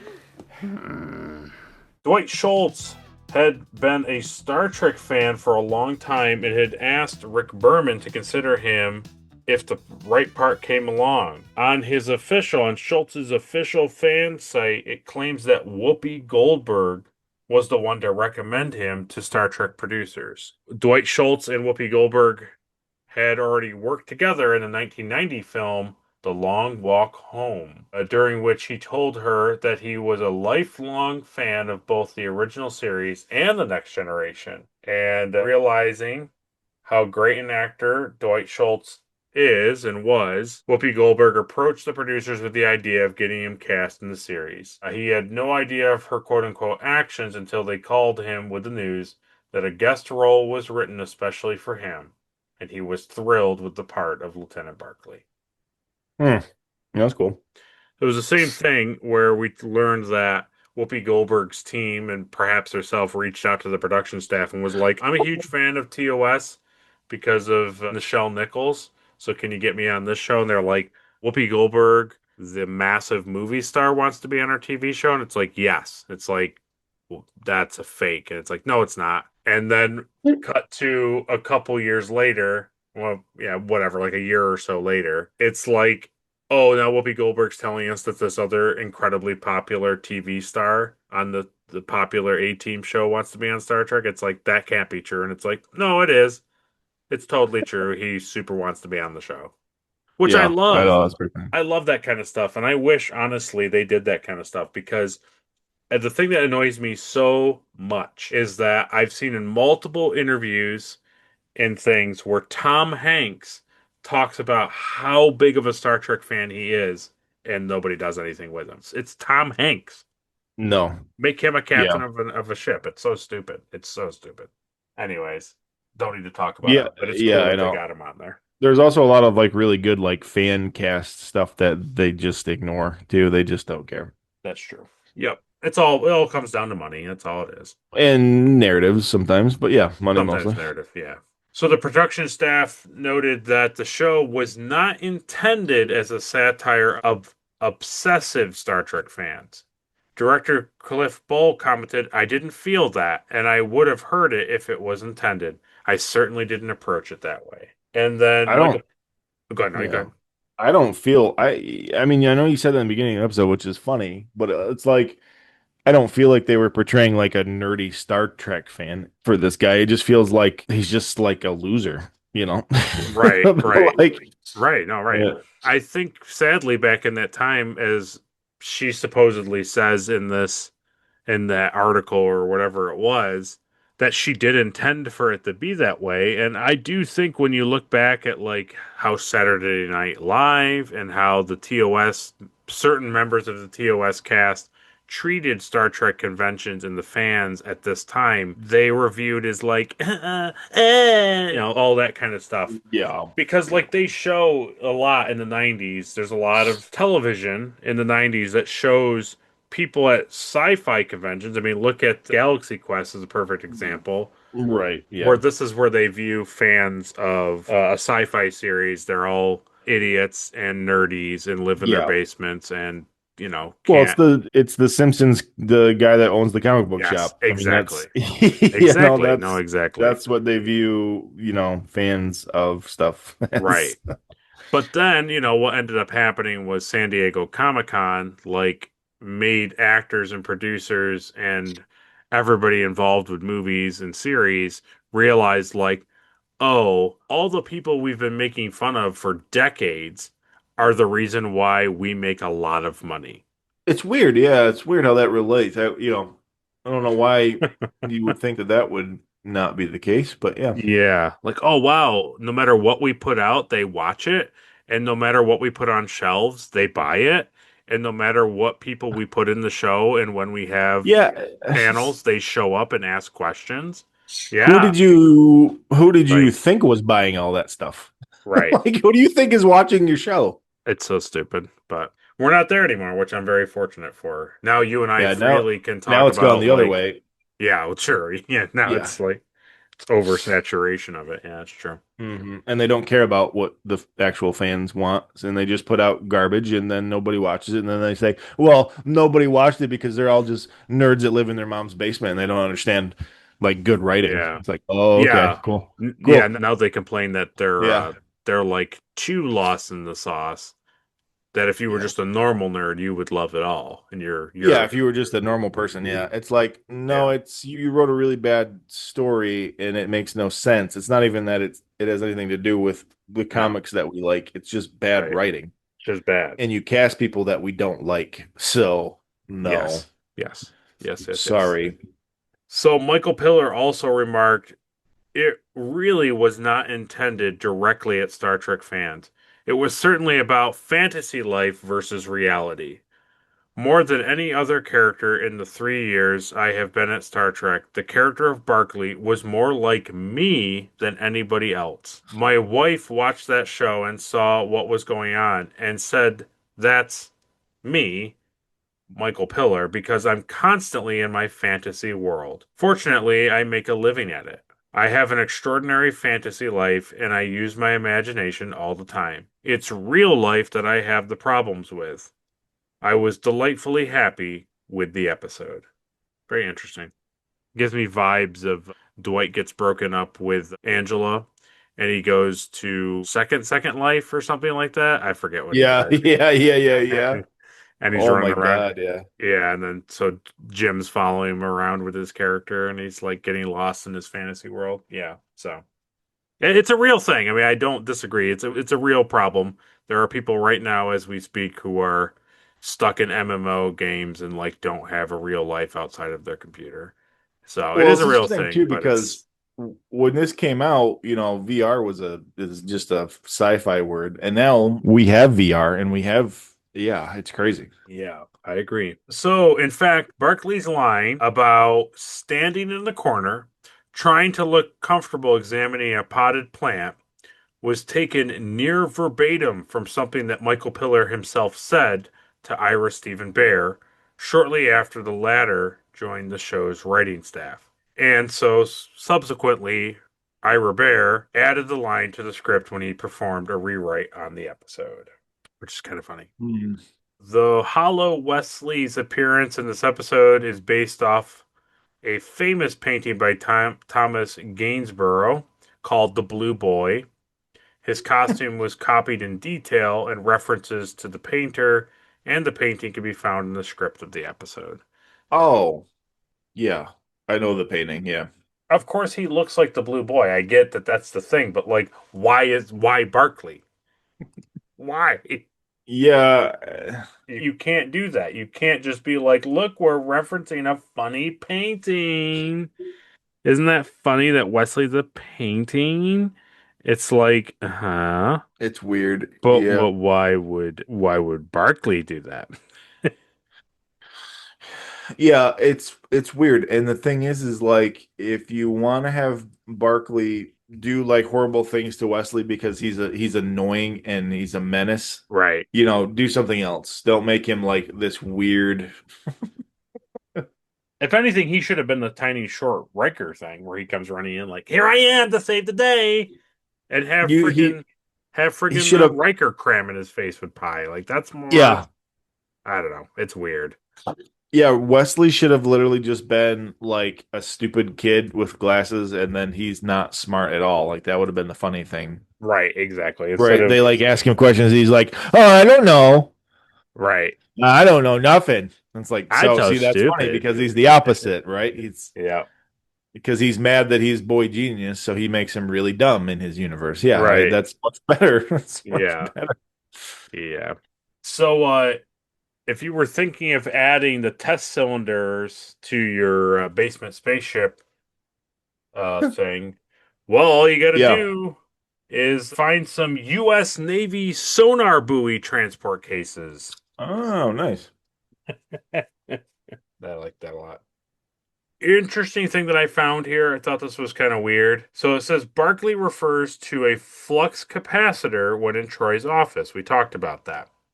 Here's the weird thing. According to the Star Trek Encyclopedia, the 4th edition, Volume 1, page 277, this is apparently a reference to the Back to the Future series of films, right? Yeah, obviously. But this is the weird part. It appears the term Barclay was supposed to use was flow capacitor, according to uh, Wesley's dialogue in the previous scene. So we are now led to believe, based off of in the previous scene, he says flow capacitor, that the movie Back to the Future exists in Star Trek. And Barclay is referring to it. That's what we're led to believe. yeah. Right before Khan took over parts of the Earth, Back to the Future came out. So he's referencing something from 300 years ago, like everybody else. Yeah, that makes sense. Correct. Yeah, That's what you yeah. should be. It's definitely not just because he accidentally said that, because Flow and Flux is very close, just like Brock and Right. Brock and Also the movies were very popular at that time, so also you would say flux capacitor. yeah, That would be the first thing that comes to mind when I see the word capacitor. The tune of The Minstrel Boy can be heard playing during the scene where Barkley is leaving the holodeck at the end of the episode. The minstrel boy to war is gone. In the ranks of death he will find him. His father's sword he hath girded on his, and his wild harp slung behind him. Land of song, said the warrior bard, though all the world betrays thee. One sword at least thy right shall guard, one faithful harp shall praise thee. There you go. beautiful. And then Cliff Bull goes on to remember Dwight Schultz is excellent. He really comes to work prepared and has direction. He did a great job. The fantasy part of it was fun, too. Technically, I had fun on that show. The fans enjoy it when we do an illusion within an illusion. They like those little period fantasies. I was happy with the episode. It was a good character study and a great fantasy within the illusion. And I don't disagree. It is fun to see those characters dressed up like that. But again, it's not because the computer's being weird or Yeah. it's like this is a mental health problem. It's not a comedy. I wrote this down for trivia just to make you laugh. It says Jonathan Frakes enjoyed the episode. He recalls that was a riot and the goddess of empathy. Yeah. Thanks for your input. Yep. So we turn to the book, the copiendum thing to the show. Show Bible. Kind of. Yeah. So it opens up with a quote. I'll read it again here. It says, being afraid all the time of forgetting somebody's name, not knowing what to do with your hands. I mean, I'm the guy who writes down things to remember to say when there's a party. And then, when he finally gets there, he winds up alone in the corner trying to look comfortable examining a potted plant. So, contrary to Gene Roddenberry's oft vision of the future, not every person who serves on a 24th century starship is perfect. Everyone may look polished and trim. They'd have to be to fit into the uniforms, but just like today, most humanoids still carry around a little psychological baggage. How else to explain Barkley? He can't simply be an aberration. If he were that unusual, he'd never have made it through Starfleet Academy. The Enterprise is loaded with the best and the brightest. We see the adventures of those people on screen every week. But even Starfleet's flagship needs its share of everymen doing their jobs on the lower decks. Every 21st century high school has its share of kids who don't readily blend in with the cool crowd. Rather than mixing with the cheerleaders and the football stars at hot weekend dance clubs, those kids are more likely to spend their time at home reading a little sci fi, or playing games online, or attending a Star Trek convention. Barkley's a nerd who's good at solving engineering puzzles, but not at making conversation. He works in a world where sci fi is reality, online games are life and death, and conventions, like baseball, are a thing of the past. So he finds something even better. He finds the holodeck.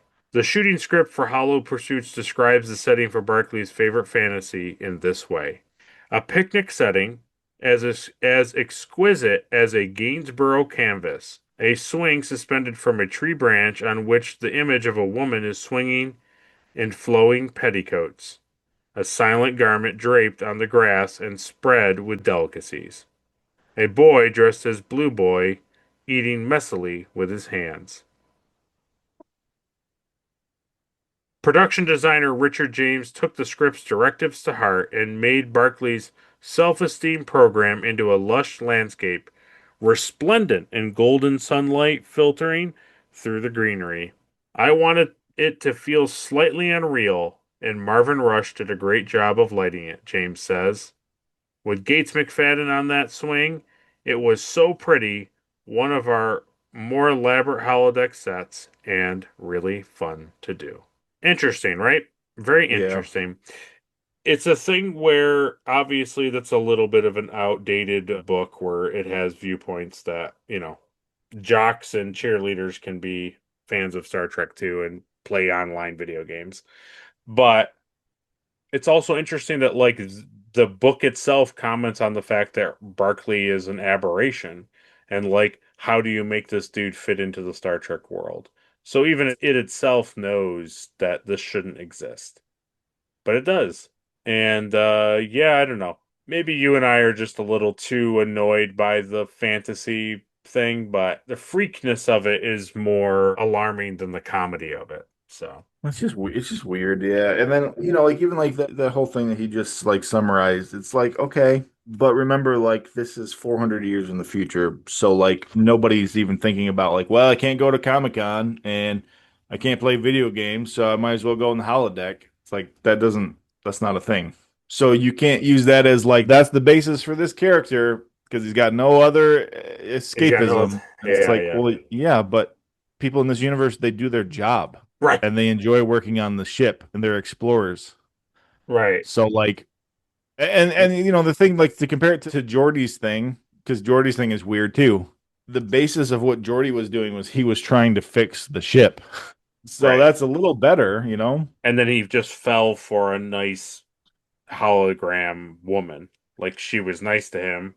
He fell for her, and it became weird, Yeah. but his initial intentions were not weird. Where everything about what Barclay is doing is weird. There's not any point of it where you're like, well, I get Mm-mm. it. No. No, Geordie's thing is it's much easier to see like, oh yeah, you could actually like lose yourself in there pretty easily. Like you're Right. talking to the computer, you're talking to this person that's the computer, and you're working on a problem and you're getting to know each other. Yeah, it could easily turn that way. Of course it could. Of course. Yeah. But anyway, That's okay. I think it's safe to say that Reginald Barclay is weird it's a broccoli. in all forms and definitions of the word.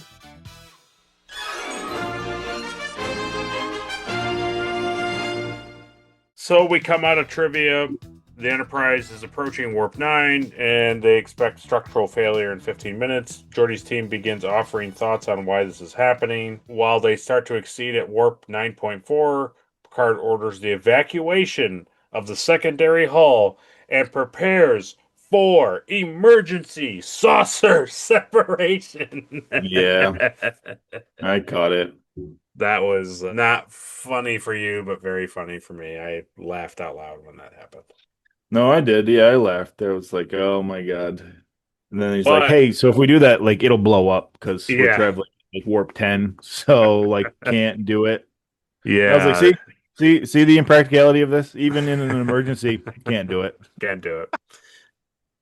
Yeah, you were saved by the plasma flow being uneven due to the injectors being locked, so saucer separation is too dangerous.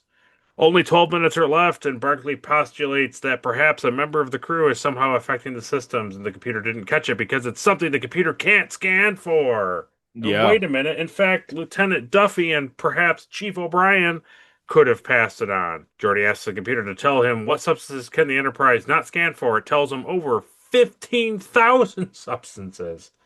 Well, Geordi Yeah. limits that down to 500, asking which ones can only exist in an oxygen atmosphere. Then he gets it whittled down to 5 by asking which ones can change the molecular structure of glass. With that process of Yeah. elimination, the engineering crew surmises that a broken canister leaked some Invidium, a substance a century old to Starfleet, but the Miculaks could still be using it in their medical containment fields, and that it was spread nonetheless, and Geordi informs the bridge. So, personally, and maybe you agree, awesome scene. I love when they cut to them down in the engineering and they only have like 15 to 12 minutes to figure this thing out, and they all go around Yeah. the table and they all do their ideas, and then Jordy's talking, and I enjoyed that. I think the problem, though, a little like eh is pretty interesting. Yeah, I like that. I think it's a pretty big cop out that Yes. it's like, oh, the computer can't scan for this thing. And it's like, okay, but isn't it like a deadly chemical? Yeah. Like, so why can't it scan for it? That's like, I don't know. Yeah, you But gotta like have when like they're a like, special scanner. yeah, I guess. Yeah. It's just funny to me. No, But no, I that's totally agree. No, no, I was making the joke that this massive computer that should do everything doesn't have the scanner that he has on a tool. yeah.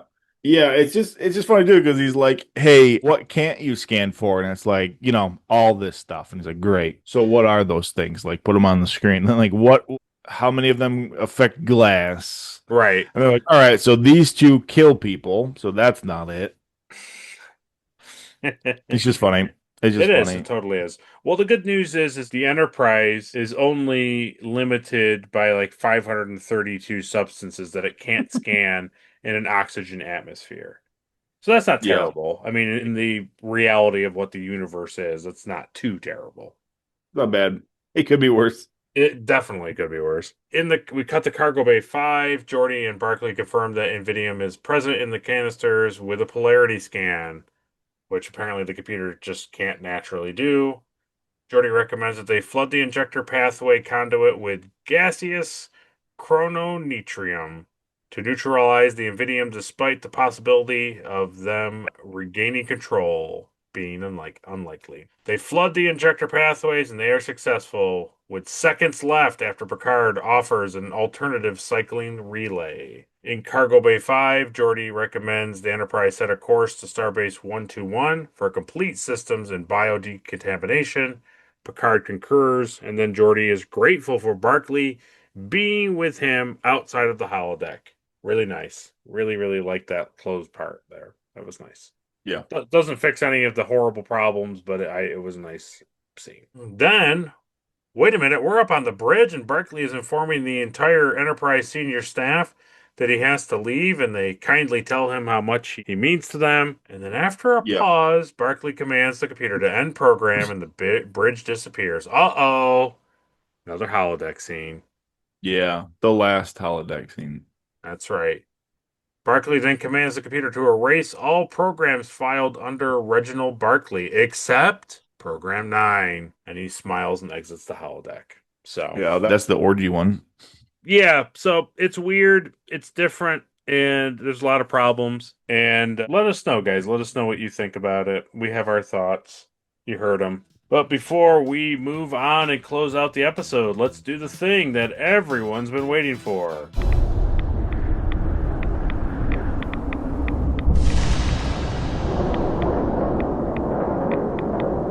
So, Caleb, who gets the Erica Ortegas Award for being the most unlikable character of the episode? Deanna. Excellent. Deanna. Can't stand her. Don't want to stand her. No.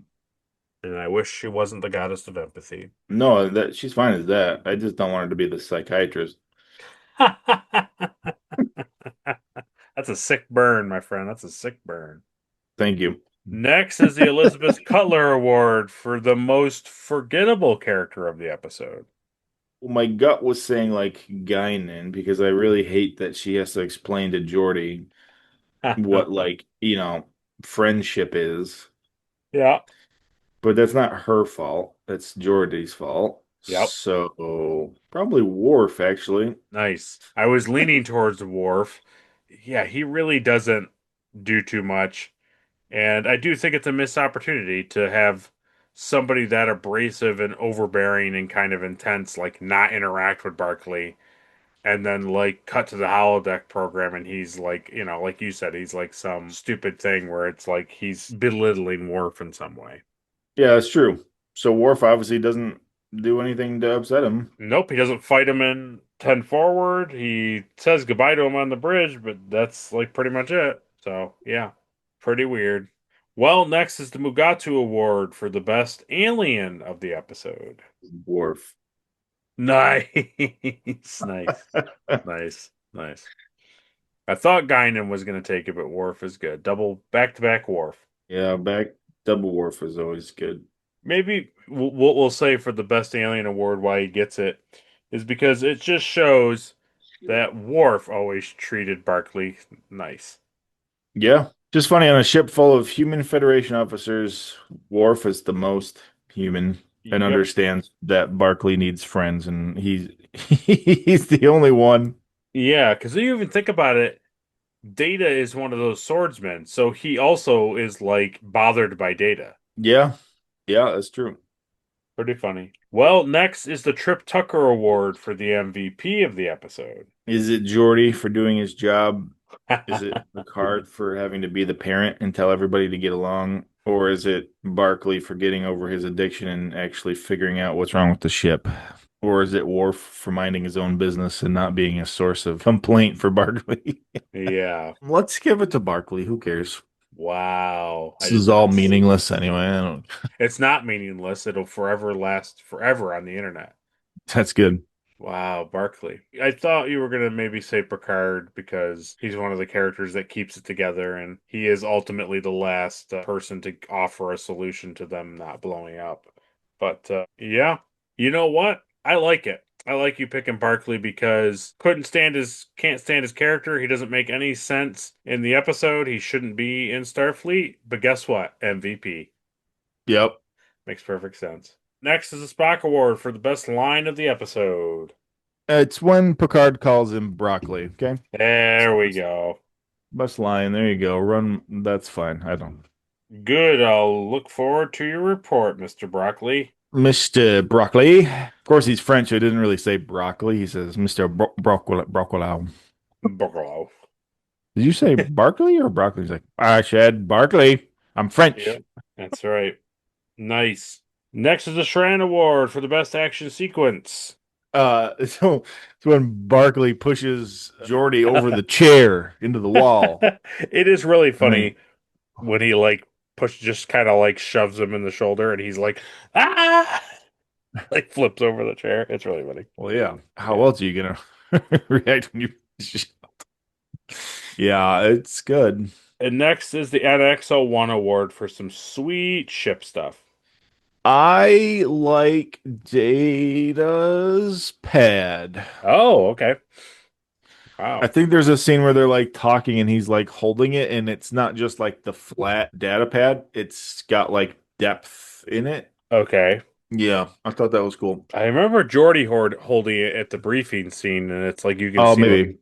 you can see the little cars on it, and you can see like the screen. He's like holding it out. Yeah, that might Well, have been the scene I'm thinking of. okay, but Data might have. I have a scene of him doing that. I thought you were going to say it's the scene where he's scanning the glass and like it's a close up of the tricorder and he closes the tricorder with one hand. That was cool. Yeah, but the pad, yeah, okay, cool. I do like that Mike Okuda like went and took time to actually make words be in Lacar's be on those things, so it's not just like simple designs for the camera. Like if you actually picked it up and read it, it would say something about like whatever they're talking about. Like he had specifically wrote things on it so that it looked real. Yeah, that's cool.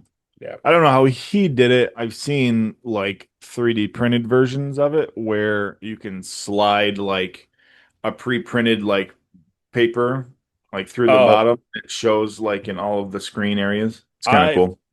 that is very cool. The thing that I think what I remember him saying that they did was they did like stencils on like glass or things of that nature. So it's like a stencil and then they write stuff out. I think so. It makes sense. Well, next is the Porthos Award for the cheesiest thing of the episode. It's that Barkley used like all of the senior staff women in his like role play stuff. Here's the thing I for get all like the ladies out there. Why couldn't any of them be swordsmen? yeah, exactly. It's funny to me because like obviously like those are the main, people of the show, so you Of have course. to use Of them. course. And it's like I get like having like women in the holodeck for like stuff that you're doing. Yeah. It's just funny that those are like the main two is the doctor and the psychiatrist. Right. The two people that he doesn't interact with like really at all with. Yeah. Because like he doesn't go to Counselor Troy because he's clearly like he finds her attractive clearly, but he doesn't talk to her because like he doesn't want to. And like Yeah. also I understand that like Beverly is a doctor and she maybe sees him for like medication or help him to sleep or something like that. But like, hey, guess what we don't see in this episode? Real Beverly Crusher. We only see Holodeck Beverly. So it's like clearly her and Reginald Barkley like don't interact with each other. At least that we Yeah. see. So I agree with you. If anything, the people in that should have been Geordi and the engineering team, and maybe Riker. Picard, Data, Troy, and Beverly in it make zero sense. They don't make any sense. Why would you be making fun of these people? Why would you be doing what you're doing? And also, like, it's perverted to have these women that you don't have. It's just weird. But so, yep, It's weird. Yeah, it's all weird. it's okay. We've said it too much. Yeah. All right, you guys, Thanks. everybody gets it. Thanks for saying it's weird. Well, Mm-hmm. next and lastly is the Enterprise Award for the best scene of the episode. It's definitely when like Geordi and Barkley are like fixing stuff in engineering and heading over back to the cargo bay. I liked all that. Oh, at the end where they have like the round table and then they run to Cargo Bay 5 to fix it. Yeah, and they take the canister up, open. They scan it and you see his shiny glove. Okay, cool. Yeah. I like how they scan it and they're like, nothing. And then he's like, oh my God. It's all over it. It's all over my hand. Well, the funny thing is it'll be really funny when we circle back and we're doing the look back of season 3 and we hit this episode. It'll be funny. Yeah, I can't wait. Because I have to admit, we've had some episodes where they've been stinkers, but I think this one's going to stand out for a minute. So, Yeah, probably. yeah. Well, that is what Caleb awarded the episode. We appreciate him doing that. You never see in the edit that he doesn't hate it. So if you want to see him hate it, get on over to Patreon. But now it's your turn to write in the comments what you thought of the episode. Did you like it? Did you love it? Did you want more of it? Or did you find that these pursuits were not quite that hollow? Let us know down below. Next time on Star Trek The Next Generation. Next week's episode is, in fact, episode 22 of season 3 of Star Trek The Next Generation. And that episode is entitled The Most Toys. Oh boy. Yeah, I am legitimately excited for you to watch this episode. So I won't say any more than Okay. that. I don't want to spoil stuff. I know that kind of spoils things, but Yeah. I am excited for you to see this episode. And Good. for I'm us- not excited to for us watch to it. talk about it. Great. Well, that's good. I know it'll be a palate cleanser from Barkley, so you'll be okay. Good. So that's what we have to look forward to next week. That'll be a fun one to tackle. Please come back and watch it. It'll definitely be a more interesting discussion than this episode. But if you did happen to like this review of this episode, please like the video. If you disliked our review of this episode, please dislike the video. Share it with all your friends and family and Trek enthusiasts. Subscribe so you never miss a review. And ring that bell so you can watch a review as soon as it comes out. And then when you're done watching reviews and you'd like some different type of content, you can always go over to Caleb's channel, where Caleb has a fun prop tutorial channel where he makes things from pop culture. You can always catch him making something new and different pretty regularly every week. He's done some Fallout stuff here recently. He does helmets, which is really fun. So if you want to have a cool helmet from Star Wars or Fallout or anything else, make sure to check it out. They're very, very good. I highly recommend them. They're very fun. They're very good. He's very good at it. It's one of his things that he does incredibly well. So I recommend anybody catching one of his videos and maybe making it yourself. But also, if you love Caleb and I talking about random TV shows, make sure you head on over to his channel every single 19th of the month where we talk about Dragon Ball Z, an anime series that I've never seen. So it's a fun flip of the script over there on his channel. We are knee deep in the Cell games. Can't wait to see what Perfect Cell is doing with all the boys and girls of Dragon Ball Z. Do I have a bracket of all of the people that are fighting and I've made my ultimate decision of winners? We'll You see. have. We'll see. But Caleb, is there anything that the folks would like to know about that they should just catch up right now? Because it's the latest, freshest thing on your channel. Yep. You like Batman? Maybe that's out. Hey, you like Gundam? I did my first one. Maybe you see that. I don't know. Maybe. That might be there. Yeah, so make sure you go over there to his channel. He'll appreciate it no matter what he says to you. Find a video, like it, leave a comment, leave a suggestion of something for him to make or for him and I to talk about or for him to talk about. Maybe you're sick of hearing from me and you only want to hear from him. Go over there, find a video, and whatever you decide, at least please subscribe. We appreciate Ed, Mark Starr, and Captain Ellimar once again for their Patreon support. We could not do it without these guys, and they make us look handsome and awesome on the internet, so we appreciate it. Yeah. They do. Certainly do. So, we appreciate you all watching. We look forward to the most toys, and Caleb sent us out. Computer, delete all references of the Retrek review, but keep the nerd holes Dragon Ball Z. Computer, belay that!